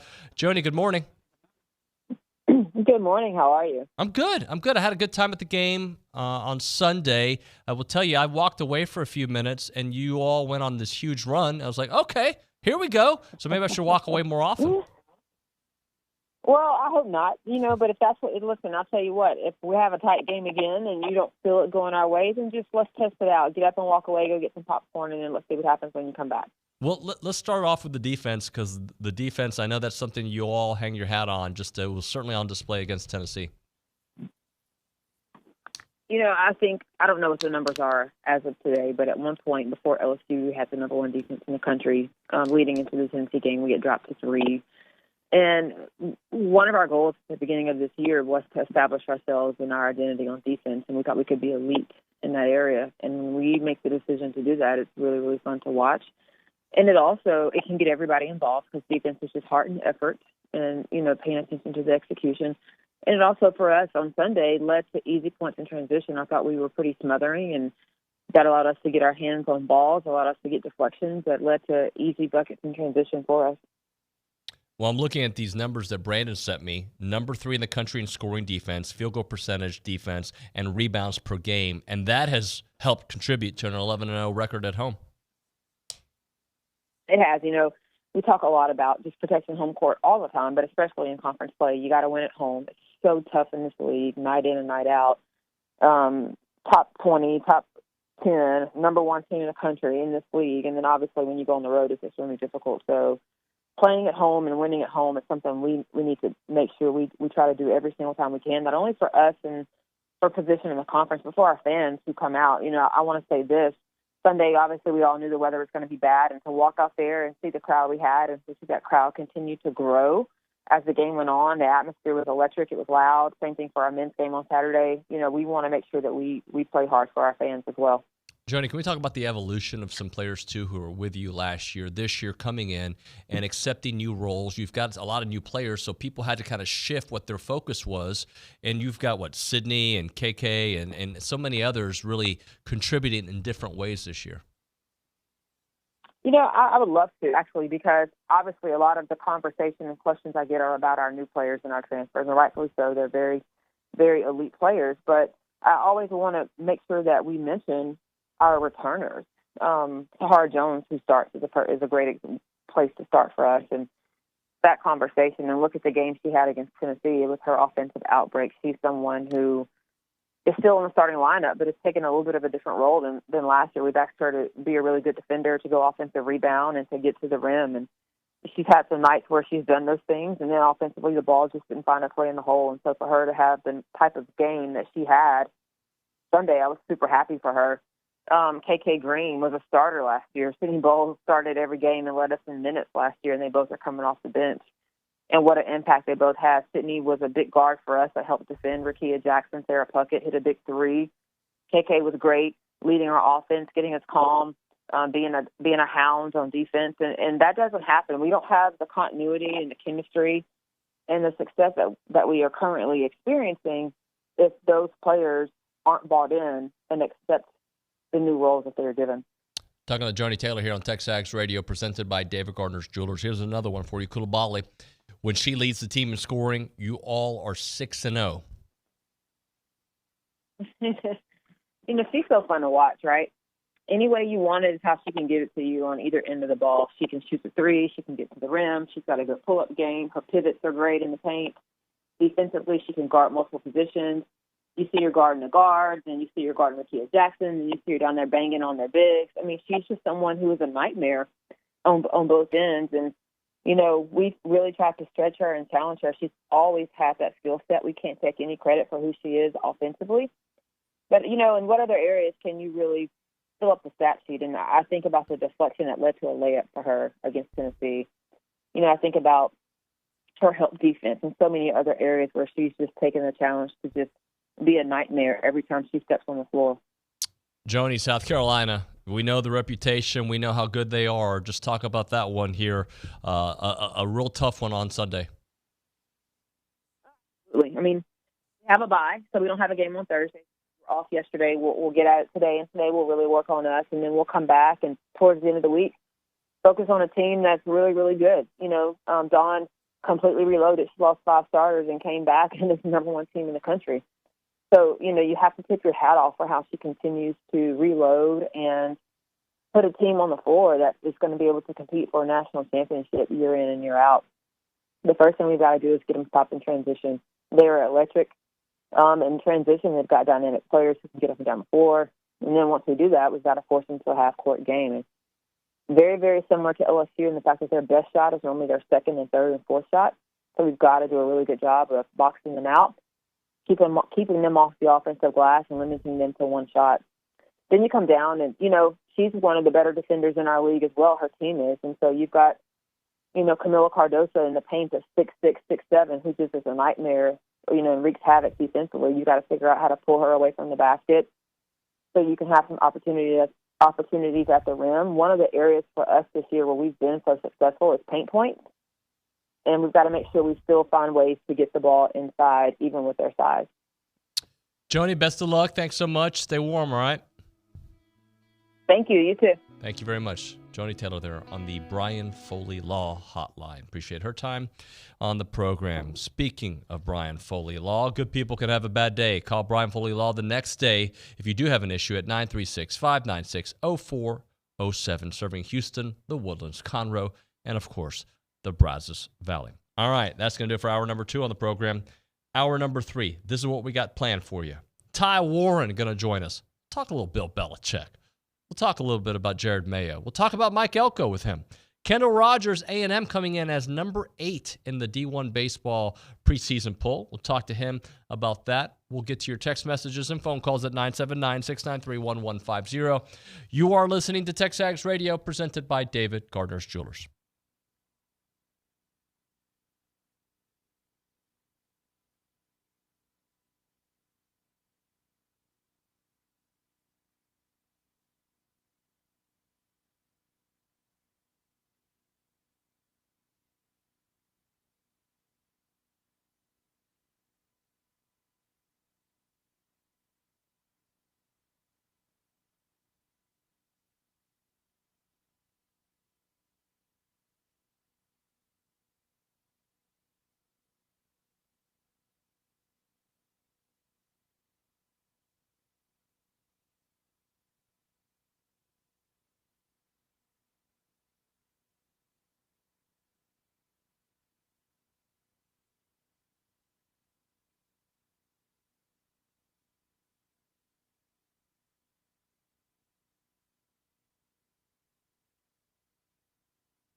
It is TexAgs Radio. We are presented by David Gardner's Jewelers here in the Rollo Insurance Studio. Hour number 3 of the program. Should be getting Ty Warren on the program here shortly. Before we do that, let's chit-chat a little bit about Rollo Insurance. They are the official insurance provider of TexAgs Radio. The difference is real. They're an independent insurance company built around educating you on exactly what you're paying for, doing the shopping for you so that you can accomplish all of your insurance goals. They can write any form of insurance to anyone in Texas and several other states, and they've got over 45 offices in the great state of Texas. Their headquarters is on Highway 6 right here in College Station. You can call them up at 888-44-ROLLO or go to rolloinsurance.com. All right, as we're waiting for him, I'll get to some of these text messages. And here's one from John in San Antonio. The extension and guaranteed money was not necessary to keep Jimbo from going to LSU. Many said it at the time, and they were just shouted down. As what I'll say to that is, I don't know what was necessary, what wasn't. I wasn't in those meetings. I understand why you would think that, and I'm not going to argue with that. I don't know I don't think people just throw money to throw money. But if you felt fear that your dude was going to leave, and I we're so beyond that. But this goes to the Ross part. Look, I don't think it takes that amazing of an athletic director to be successful at A&M, right? You've got the resources. It's kind of like football, to be honest with you. Like I think make some right decisions. Yes, don't make dumb decisions. Get some right decisions. And I haven't seen it. Nick, has it come out today that Ross or anything about Ohio State? I don't think anything as of now. I've been keeping an eye on that, but nothing new or official yet. Yeah. So look, the bottom line is, I think you can get a guy to take over that spot and be in a really good spot, and you can upgrade. I look at every position. By the way, Ty Warren says he didn't get the Zoom link, Nick. So just so you're aware, maybe you want to text it to him. But the bottom line is I look at every position as an opportunity to upgrade. Now, what are you upgrading?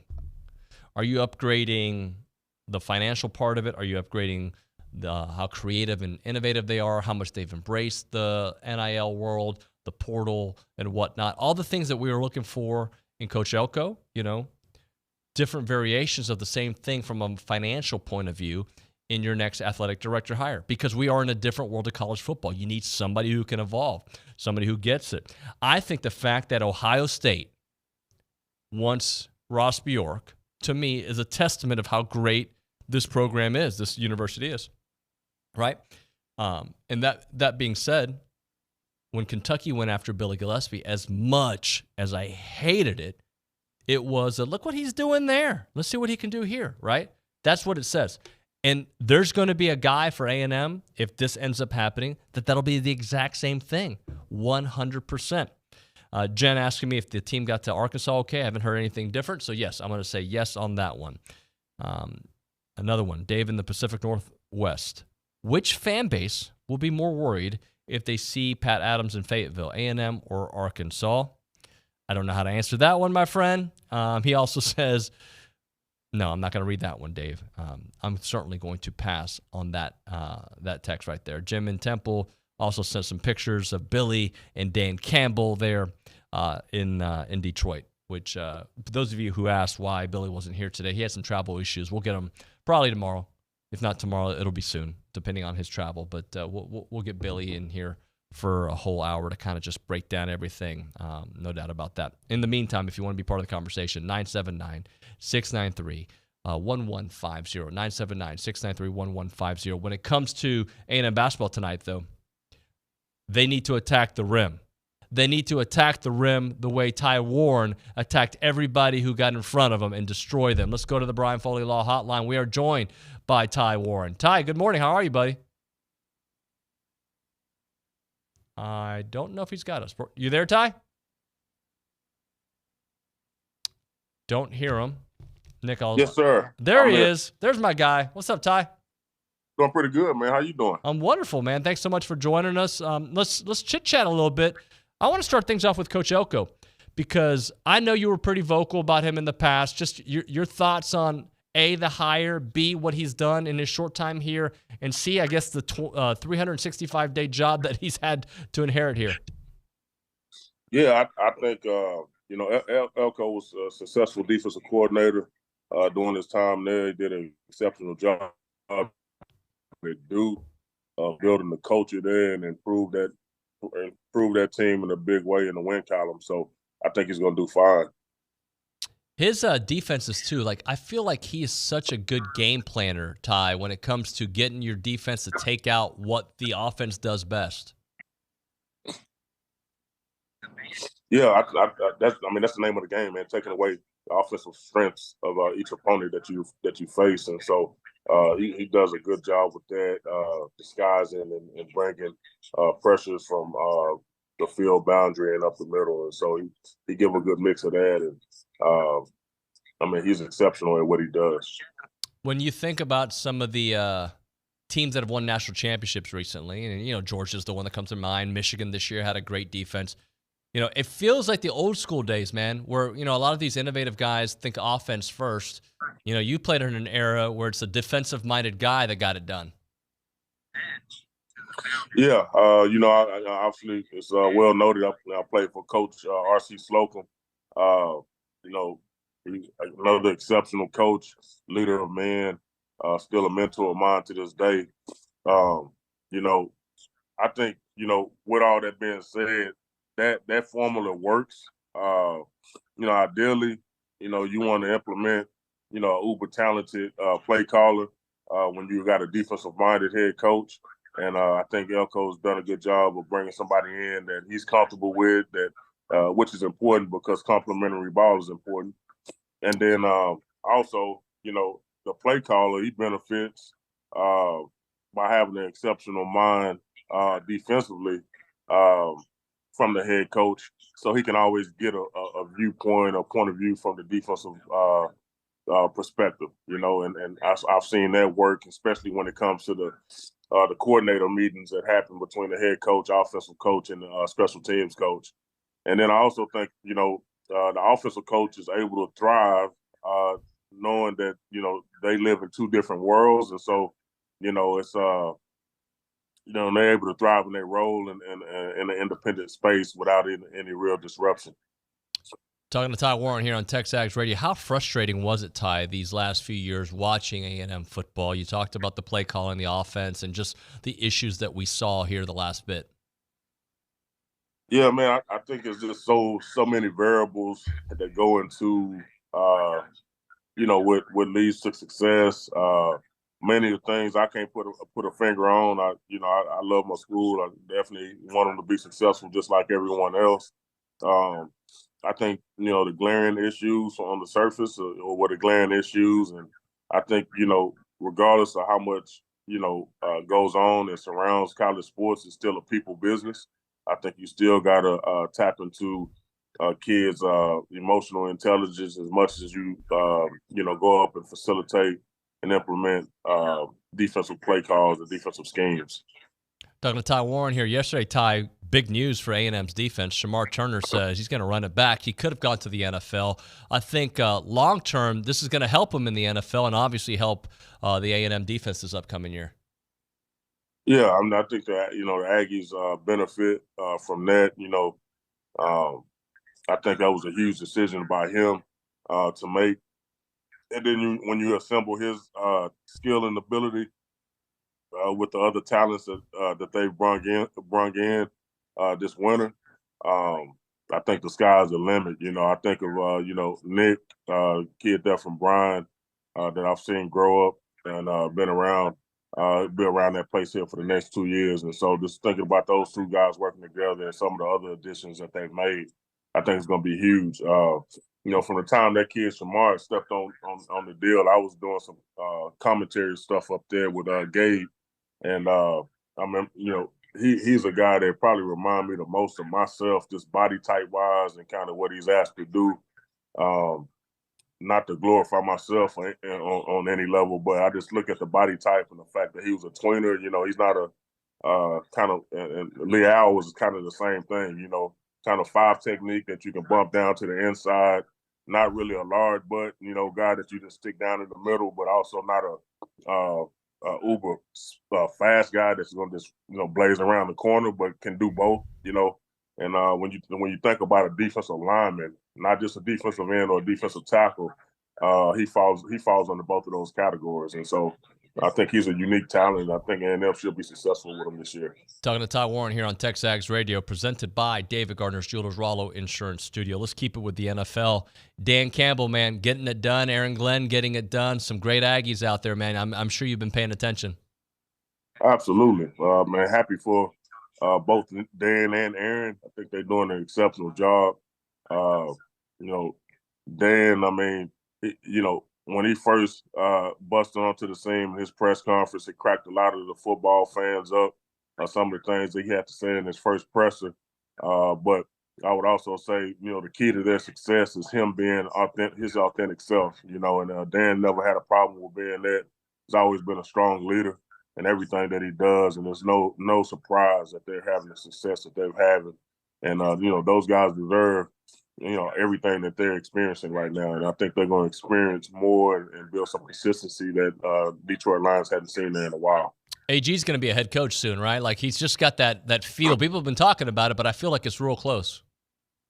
Yeah, I mean, he has that demeanor, and, much like any other head coach that's stepping into that realm of business and that realm of responsibility, all the important things got to be definitely evaluated in terms of who you're working with, more so than where you're working at. And I'm sure he got people in his corner that's going to make sure that if he does take that step in that direction, that he takes it, makes a good choice about that, in terms of the owner and the GMs and player departments and all the different variables that go into all of that. Cities, quarterback, does the team have a quarterback, what draft picks do they have, all that type of stuff. So, so I'm looking forward to seeing what his next move is. I think what's going to be more fun right now is just watching those guys through the playoffs, and that's really where he's going to build, additional value that he already has right now throughout the playoffs. I mean, let those guys get to the NFC Championship and be playing for a Super Bowl. I mean, there's going to be a lot of people knocking at his door. Ty, this is probably a hard question to ask you, but I'll ask you. Your coach, Bill Belichick, has he lost his fastball, or does he potentially just need a new environment? That's yet to be determined. I think, adapting to fluid changes in the game is something Bill has always been good at and done a good job at. I would expect him to do the same in his next landing spot. From the outside looking in, it does seem that, a new environment was needed. I think a lot of outside noise crept in over time, going back to when Brady and left the place and all that type of stuff. And that's on the surface level and kind of what everybody's seen and everybody's heard. But regardless, his pedigree is grade A. And if he lands in the right situation, I think he'll have the opportunity to go past Shula and his record and also have some, have some success walking out of the door and responsibility of being the head coach. Internet rumors have him potentially being linked to the Cowboys, but this morning I think it was this morning, interviewing with Atlanta, according to Adam Schefter. So are those potential landing spots that you like for him? Yeah, I hadn't looked deep into those deals. I thought it was interesting that Adam ended up getting the GM position over at Washington Commanders. He was a part of the player personnel department back in the day. I don't know, how all those relationships are. He was there when I first got there, and he's continued to grow through the business. So it's a lot of minions, a lot of guys and descendants of that player personnel group under Scott Pioli and all that. That's that's out there. So you just never know. I think it just again, it comes down to those components of the leisure that you have, from the top down and the support. Does the commitment match the expectation? Talking to Ty Warren here on TexAgs Radio, where your former teammate, Gerard Mayo, is the head coach. I remember when the Texans were looking for their guy, he was one of the names that was really talked about. New England gets their opening. Within minutes, it feels like Mayo's named. What do you think about that fit, hiring from within a guy that you know? Yeah, I think Gerard has been a guy that's been working towards that responsibility for some time. He's very mature, above, beyond his years. Very responsible, very accountable, and I mean, although he's filling in some big shoes there, I think he has the whereabout to to thrive. To thrive in that role, and he have the support for sure. Because Kraft, that's one thing Kraft has been great at is he really his commitment and his expectations are up there together. I mentioned his name a second ago, but D'Amico Ryans, I don't know if you've had any run-ins with him, but just the fact that this guy was a player not that long ago really rises up the ranks so quickly and has done what he's done in his first year with the Texans. Just have you been paying attention to Miko? I have passively, man. I definitely know of him, how he started there at the Texans and ended up in the Eagles, and just how he was a hell of a player going back to Alabama and all that stuff. So, yeah, definitely followed him, and I probably had a big influence on Gerard getting his opportunity as well. You know what I mean? Just the success that he had in such a short amount of time, and he's doing that with Nick Casario, the guy that was with New England and Bill there for a very long time. So, yeah. Talk to me about your career, man. About a year ago, maybe a little bit less than a year, you took the gig at SFA. And how's it gone? You're wearing your purple right now. Tell me a little bit about it. Yeah, my role here is assistant head coach, run coordinator and D-line coach. And the experience has been great, serving with like-minded leaders. It's first year in college, and it's been fun. On the surface, record-wise, it wasn't great this past year, but I would also say that it was due to the pieces that was there and all that stuff, and recruiting has been great. We've done a good job of recruiting. Probably got a group of guys coming in here that SFA hadn't seen here in a very long time, and also the recruiting just in general. My area is Bryan College Station and Southwest Houston and basically Texas and Mississippi and mid Central California and Northern California, and so all that's been fun recruiting. I enjoy going in and flipping a few guys. I see Ryan and all them guys out there on the recruiting trail, and so it's fun running to them guys and stuff like that. Also, running to guys like Major Applewhite and Bell, who played at Baylor and all that stuff. Guys I used to run out there and try to sack out there on the recruiting trail and competing against those guys now on the other side of the coin. So that's been fun. Season wise, it's expectation wise, man. Just really just looking forward and going into the season and implementing and facilitating a lot of things that let's go grow these guys and develop these guys and in ways that unimaginable, things that they can't even see. So I'm looking forward to that. And I just kind of being where my feet are, and some other opportunities have shown face, and all of which our head coach have known about. And I'm in bamboo season right now, man. I'm just really learning, the budgets and scholarship allocations and all the different things that go along with that. And would love at some point to, either challenge myself in other ways, or also just be in a leadership role at the FCS level school or something like that. That'd probably be more my speed. I don't know if I care to deal with a lot of the stuff that Elko will be dealing with here over the next 5 years, but I would love to serve on some type of capacity, whether it's up the road at Prairie View A&M or just something where I can make an impact. How's the family doing, Ty? They're doing awesome. They're doing awesome, man. Great. They're doing awesome. Yes, sir. That's wonderful to hear, man. I hope to see you soon, and thank you for everything you do. And we'll chat with you down the road. All right. All right. Sounds like a plan, man. Thank you, man. Thank you, Ty. Ty Warren there, legend here on the Brian Foley Law Hotline. Appreciate his time on the program. We'll hit a break. We'll do an open segment, and then we'll get into a little Aggie baseball. I'll revisit that ranking and some of those new transfer names there with Kendall Rogers there from D1 Baseball. We'll get into that here in a little while. Right now, though, I need caller number one. We're going to give you a free car wash from Aggie Express Car Wash in South College Station. They're off of William D. Fitch in Greens Prairie. They're Aggie owned and operated with the friendliest staff and a personal touch. They offer a monthly membership. We'll give the first caller a free car wash right now from Aggie Express in South College Station. 979-693-1150.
Welcome back into the program. We call it TexAgs Radio. We're presented by David Gardner's Jewelers. We're here in the Rollo Insurance Studio.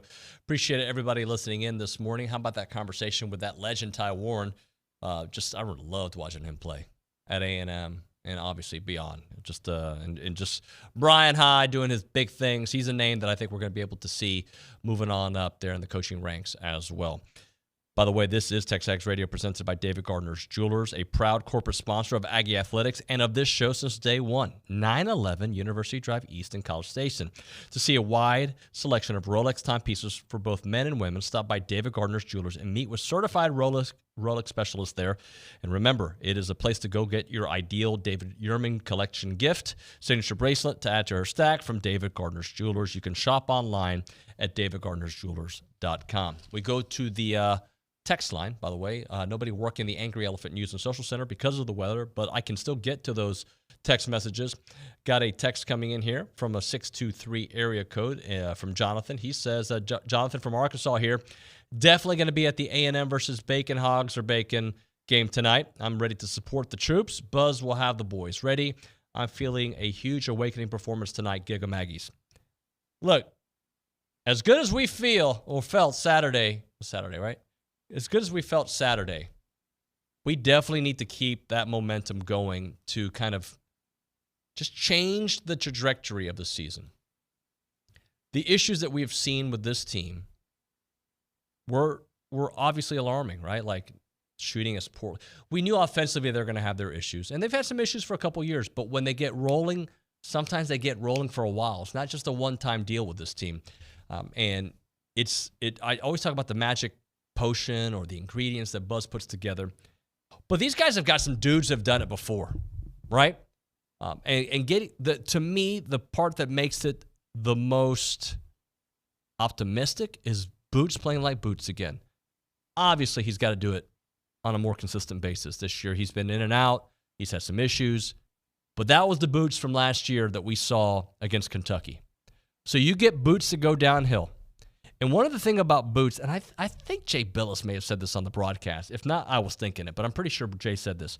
He's like a fullback running through the line, old school football, when he gets his head down and he starts attacking the rim. And he's so strong, really finishing at either side. But, there was a play in particular where he's going right, and obviously he wants to go left. And he is just so strong and fast, finishing with his right hand to get to the bucket. When he gets downhill, it allows so much of the other parts of this game, of this team, to get going. And also, I think there is a sense of relief for Wade Taylor, right? He knows he can carry them. He's done it on multiple occasions. When he gets hot, nobody's stopping him. But when Boots gets going, there's a little bit of like, I don't have to do it all right now offensively. This is great. And then we see one of his best performances of the year, right, from Wade himself. So to me, it's about the easy buckets and the hard buckets that are earned in the paint. You want to score as much as you can from the paint because it then obviously opens up some of your shooters. And when you're already, struggling from a shot perspective, this team is not a really good shooting team, but they can get hot. Again, it goes to the easy buckets, it goes to attacking the rim, and it goes to hitting a vulnerable Arkansas team who's got all the talent in the world, but they haven't figured it out, right? Don't let them figure it out tonight. Go to Bud Walton and put a spanking on them for what it does for you here and what it does for just the rest of the league, right? And when I say here for the radio, I'm pointing to my brains, right? To my head, right? Because this is, and Nick, if you can pull up that schedule, that Kentucky win, now you're looking at it like, all right, these next few games are all very winnable, right? If you get to Arkansas and you go on a winning streak, right, it doesn't erase the LSU loss, but it starts feeling that way, and then you go to Tennessee, and that's going to be another ridiculously hard game. Why are they always at Tennessee? Tennessee, can you come here every once in a while? Anyway, sorry, I'm jumping ahead to February 24th. You've got at Arkansas, at LSU, Missouri. Ole Miss is going to be the hard one. That team is playing at a very, very high level. And none of those games at A&M's, where they are in the season and what they've been able to accomplish are gimme games. But you get this one at Arkansas because they are wounded and they are vulnerable.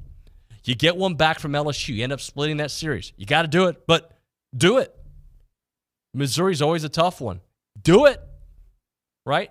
Now you're starting to feel like, all right, what was it that Hop said? If they can come out of this next little stretch with what did he say? 4-2, I think is what he said. Heck yeah. Get 5-2. Let's go. It changes the way you look at this team. Now, when we were all feeling sad and, not loving where we were as a program a few days ago before the Kentucky game, one of the things I said on this show, and I hope I have to eat crow, was like, no matter what, it's not going to be the season we expected it to be. Okay.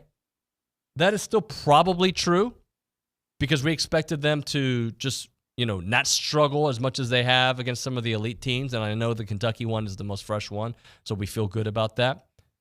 But really what matters is, where do you finish? Where do you finish in SEC play? Where do you finish in the NCAA tournament? The team that played this past weekend, and really a little bit of the team that played against Auburn, I didn't love offensively, but at least I got a glimmer of hope scoring 97 against one of the top teams in the country. Let's hit a break. When we come back, we're going to talk to Kendall Rogers. So they D1 Baseball released their preseason rankings. A&M Baseball coming in at number 8. We'll chit-chat about that. We'll chit-chat about the transfers coming in. There's a lot of good names to talk about. We'll get you ready. Schloss will be coming in studio here soon in about a week and a half or so. Looking forward to getting him here. But the season's right around the corner, so we'll talk to Kendall Rogers next here on TexAgs Radio, presented by David Gardner's Jewelers.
We're back. TexAgs Radio, presented by David Gardner's Jewelers, Rollo Insurance Studio. Let's go to the Brian Foley Law Hotline. That's where we find Kendall Rogers of D1 Baseball. We got some rankings to talk about this morning. A&M coming in at number 8. Kendall, good morning, buddy. How you been? I'm doing excellent. You know, college baseball season's on the way when it's 18 degrees outside. So you know it, man. So number 8. Let's talk a little bit about that, because sure. I think there's several layers to this. A, what Schloss has been able to build here the last couple of years, how close they were to breaking through last year to something bigger than we thought, maybe mid-season. How did you guys come up with A&M lasting there, or finishing up at number 8? Yeah, I mean, obviously, there'll be some people out there like, man, that seems a little high. But I mean, I think when you look at the team overall, like, I feel very good about where A&M stands. I think you look at the middle of the offensive lineup and, Braden Montgomery's addition, Jace Lavalette, don't need to really say much about him. Everybody knows how great he is. And then I really, really like Gavin Grahovic in the fall. I mean, I've told people this. I kind of think back to the first time I saw Dylan Cruz in the fall at LSU. And it was like from the time he stepped in the box and took a swing, you're like, oh, this guy's going to be really good. And I'm not saying Gavin Grahovic's going to be Dylan Cruz. That's pretty lofty expectations. But he's one of those guys at the first scrimmage I saw, I'm like, man, this guy's going to be really good. And so when you have those three guys in the middle of the lineup, you have some pieces like Targot's back, for another year. A guy's been around this program forever. He's been in the College World Series. You add Ali Camarillo, a really talented shortstop. You get some of these, Jackson Appels and Hayden Schatz, guys that have been around college baseball for 4 and 5 years. Ted Burton, an older player with a lot of experience. So what I like about this team a lot, especially offensively, is there's power in the middle, but there's a lot of experience around it. And I think in college baseball, if you have a ton of experience like that, it really helps. But obviously the question mark here with A&M and what we're taking a little bit of a leap on is the pitching staff. And I believe the staff's going to be much improved. I think last year, honestly, was just a very odd year for this pitching staff. I think they were kind of set back a little bit when Prager went down.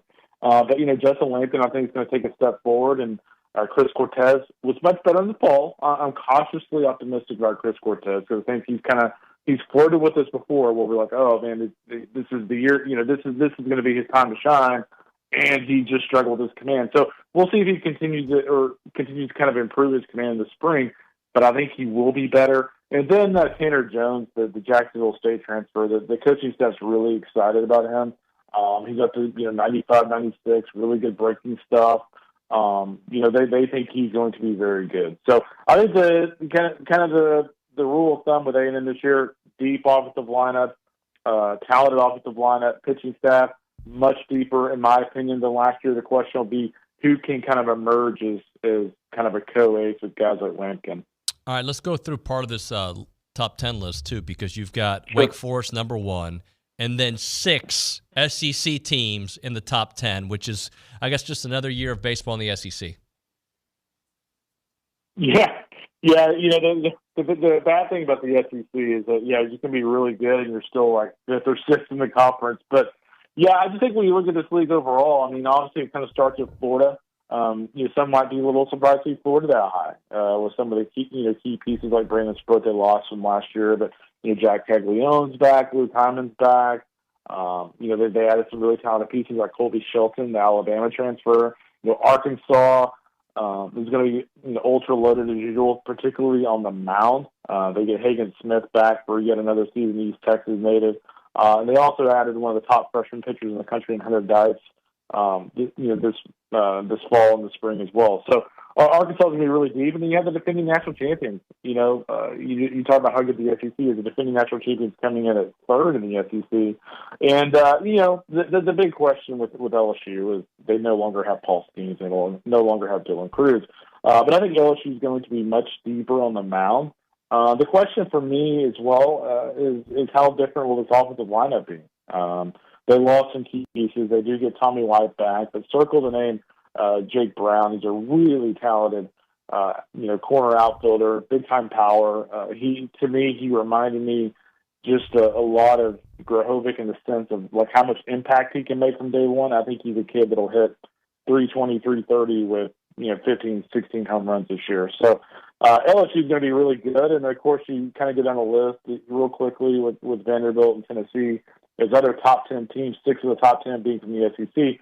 Vandy's very deep on the mound. They got some high-end arms in the front of that rotation. And then Tennessee guys, the question for me is the pitching staff outside of Drew Dean on Friday nights. He's an All-American. How does the rest of the staff kind of unfold is the question. But offensively, I mean, they'll be maybe the best offensive lineup in the SEC. When you look at, getting Billy Amick from Clemson, a hard-hitting guy. I think he actually visited A&M.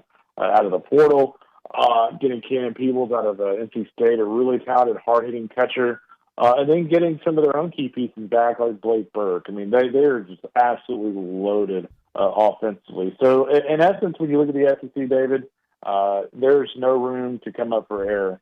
It's going to be an absolute battle this year, as usual. Talking to Kendall Rogers here on TexAgs Radio, presented by David Gardner's Jewelers here in the Rollo Insurance Studio. Let's keep it with the rankings, because D1 also had the transfer class rankings, and A&M came in at number 4. You went through some of the names out there, but I'll just reset them. Braden Montgomery is the one that so many people are excited about. You talked about Alec Amarillo. Also, I had to do the Spanish accent. Apologize. Hayden Schott, Jackson I like Appel. that. Sounds way better than when I stay with my East Texas draw. Well, for sure, someone's going to give me the business for that. But that being said, Tanner Jones, you mentioned as well. That transfer class is really, really salty on paper, man.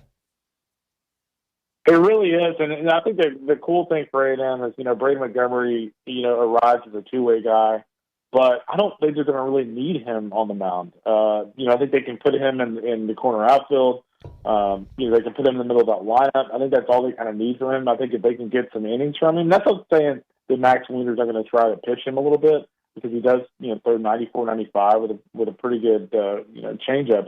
But I think A&M will not throw him unless they just kind of have to. So that's kind of a luxury just in terms of keeping him fresh and not having him fatigued in the year. But I tell you what, I think the newcomer, I think people might be sleeping on a little bit, but I think is just a great addition, is Ted Burton out of Michigan. I mean, if you look at his, just his background at Michigan, just a really productive career, very consistent career. And he's coming off the year last year. We had double-digit home runs and hit well over 300. So, Camarillo, just a really smooth defender. I saw him against Houston in the fall. A couple of our staffers saw him at the Cape Cod League. I thought he had a much stronger arm than what I was expecting. He was a very fluid defender. I don't think he's a kid that the bat is necessarily going to, be amazing. I don't think he's going to hit 340 with 9 home runs, but I also don't think he's going to have Cole Kaler offensive numbers either. So I think he's a really solid addition as well. And then I'll give you one more. This is a guy that the coaching staff's really excited about, is Zane Bedmaev on the back end of the bullpen from Tarleton.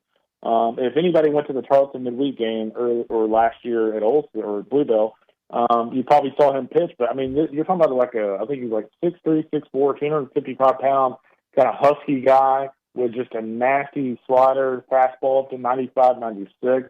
They're really excited about him, and so. I'm intrigued to see him in the spring. I did not see him this fall, but that's another name to keep an eye on. They have a lot of optimism on him at the back end of that bullpen. We're talking to Kendall Rogers here on TexAgs Radio. Kendall, we talk pitching. You think they'll be deeper, but who are some names of guys that you think, all right, beyond Chris Cortez, this guy could be the guy or could be a of the guys? Yeah, I'll tell you what. I'll give you a freshman. Isaac Morton. I think he's going to be a superstar. I was talking to Schloss in the fall, and he thought he was one of the more talented freshman arms he's had ever as a coach. And he looked really good after the first inning against Houston. He struggled the first a little bit, although they're talented freshmen hit a home run off of him. But after the first inning, he was really good. I mean, it was up to 95, 96.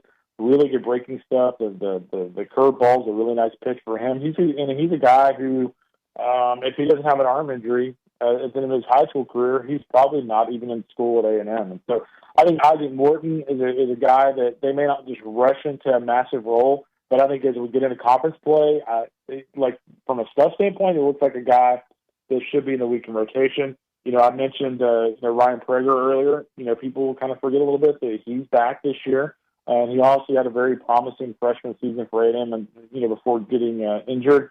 And I think you look at the return of Ashton back, and you look at the return of Cortez. The big thing for me with Evan is do teams make some adjustments against him this year? I don't know about you, but every time I watched him last year, I'm thinking how in the world are our teams not hitting this guy? And he just went out there and continued to have great outing after great outing. So I think it'll be paramount for him to have a good season. And then, of course, Cortez is my final one. I think really Chris kind of holds the key to how far this team can go. I think if Cortez can go out there, and I'm not just saying he needs to have a 2 ERA. If Chris Cortez can go out there and give you a 3.5 and strike out, let's say 90 to 100 guys. Like if you're A&M, you'll 100% take that. And I think if you're A&M, you feel like this is a team that can compete for a national championship if he's putting together that type of season for you. So I get the kind of the questions with the pitching staff, but I think it's going to be much improved. What about the early returns on Max Weiner as the pitching coach? Everything's been really positive. He's one of those guys that I feel like lays weeds a little bit. You go to the ABCA convention, and he's a guy that's kind of at home working instead of being there, which is fine. He's a little different cat, but it just seems like he's really big into the mental game, into the processes and things like that. So, it's just one of those things. You see it in coaching all the time, right? Where, you hire a superstar coach, and A&M football knows as well as anybody. You hire a superstar coach like Nate Yesky, and sometimes things just don't go as planned. And, it looks like Max is kind of a younger guy who maybe resonates with some of the younger players a little bit more. And the reviews so far, both from the coaches and from some of the, just the players' parents and stuff I've talked to, seem to be extremely positive. So I'm excited to see how they do this spring.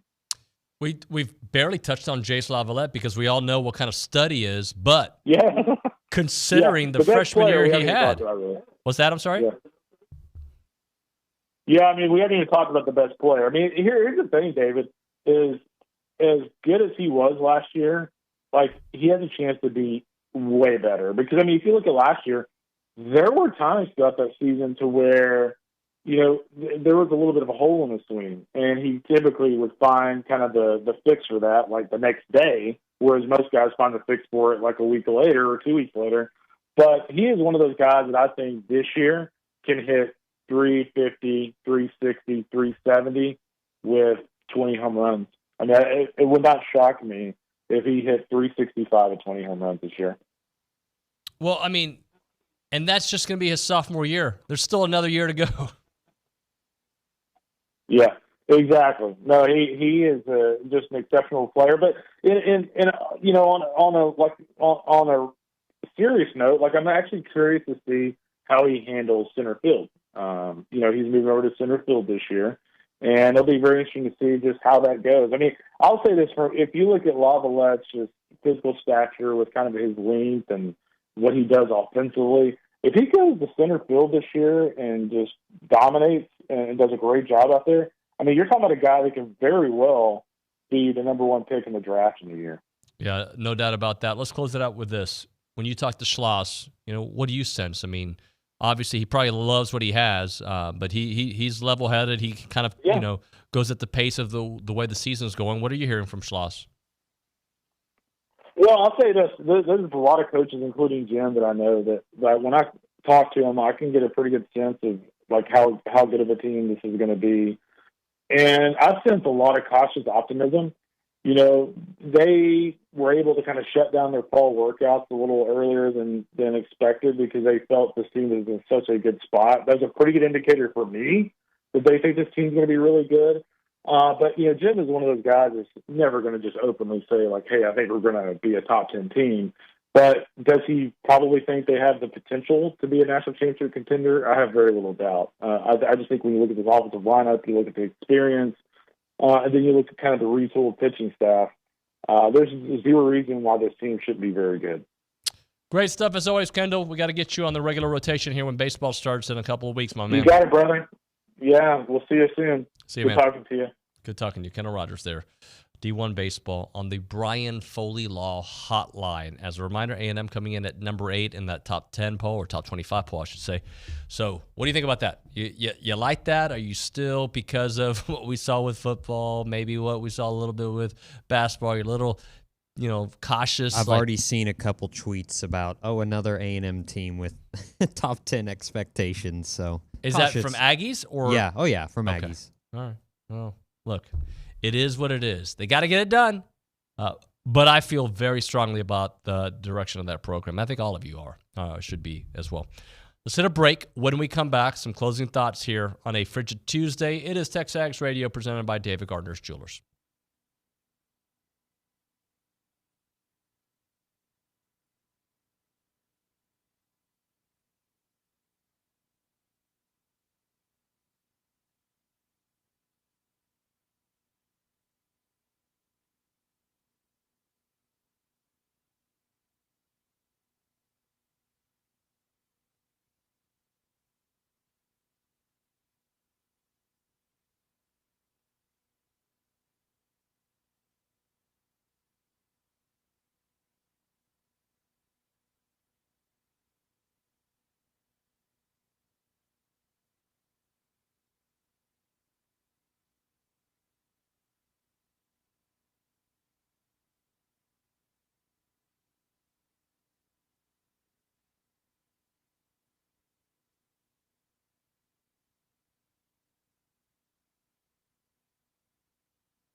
Sorry, Louie. Very late all day today. TexAgs Radio presented by David Gardner's Jewelers. It's time to end the day with Double Dave's caller number 12, 979-693-1150. We're going to hook you up with your choice of a dozen pepperoni rolls or a large one-topping pizza from Double Dave's, serving Aggieland since 1984. Serving up your favorite pizza and world-famous pepperoni rolls with reliable in-house delivery, bringing piping hot goodness straight to your door. And there's me, David, in the background. Just click on doubledaves.com and your favorites are on the way. All right, closing thoughts here in the last bit of the show. Shemar Turner coming back. Huge win. Billy alluded to it for a long time, right? That he thought it was trending in the right direction. Getting him back couldn't be a bigger deal for that defense. So that's a super positive. Ross Bjork being mentioned as the possible AD for Ohio State. Not ideal at the situation. Some of you are split on it. I see your text messages. But again, an opportunity to, if that ends up being the case, upgrade. It says about the good job that they've done here at Texas A&M. And bottom line, just go get it done in Fayetteville basketball, right? You've got to attack the rim. You've got to take care of business attacking the rim, which opens up every other part of your game. I want easy buckets. I want transitional buckets. And I want for Boots to put his head down and attack the rim. All right, my thanks to all of our great guests here on a Tuesday. OB, as always, joins us. Charean Williams, Aggies in the NFL. We did do a little Dan Campbell talk in that one. What else did we have on the program today? We had Ty Warren. Phenomenal conversation there. Kendall Rogers joined us. Justin Lanham getting us ready for the A&M Arkansas game, as did John Nabors from an Arkansas perspective. And, of course, the great Joni Taylor. Tomorrow on the program, I think we'll have Billy Lucci. I believe we will. Working on that. We'll figure that out. We'll have Ryan Broniger, and we'll be talking a lot of basketball. Tom Schubert and Pounding the Rock. So all that and much, much more. Thank you so much for listening there on The Zone or watching wherever you took us in, TexAgs.com, KBTX, or YouTube, wherever it was, or TexAgs.com. We will see you all mañana.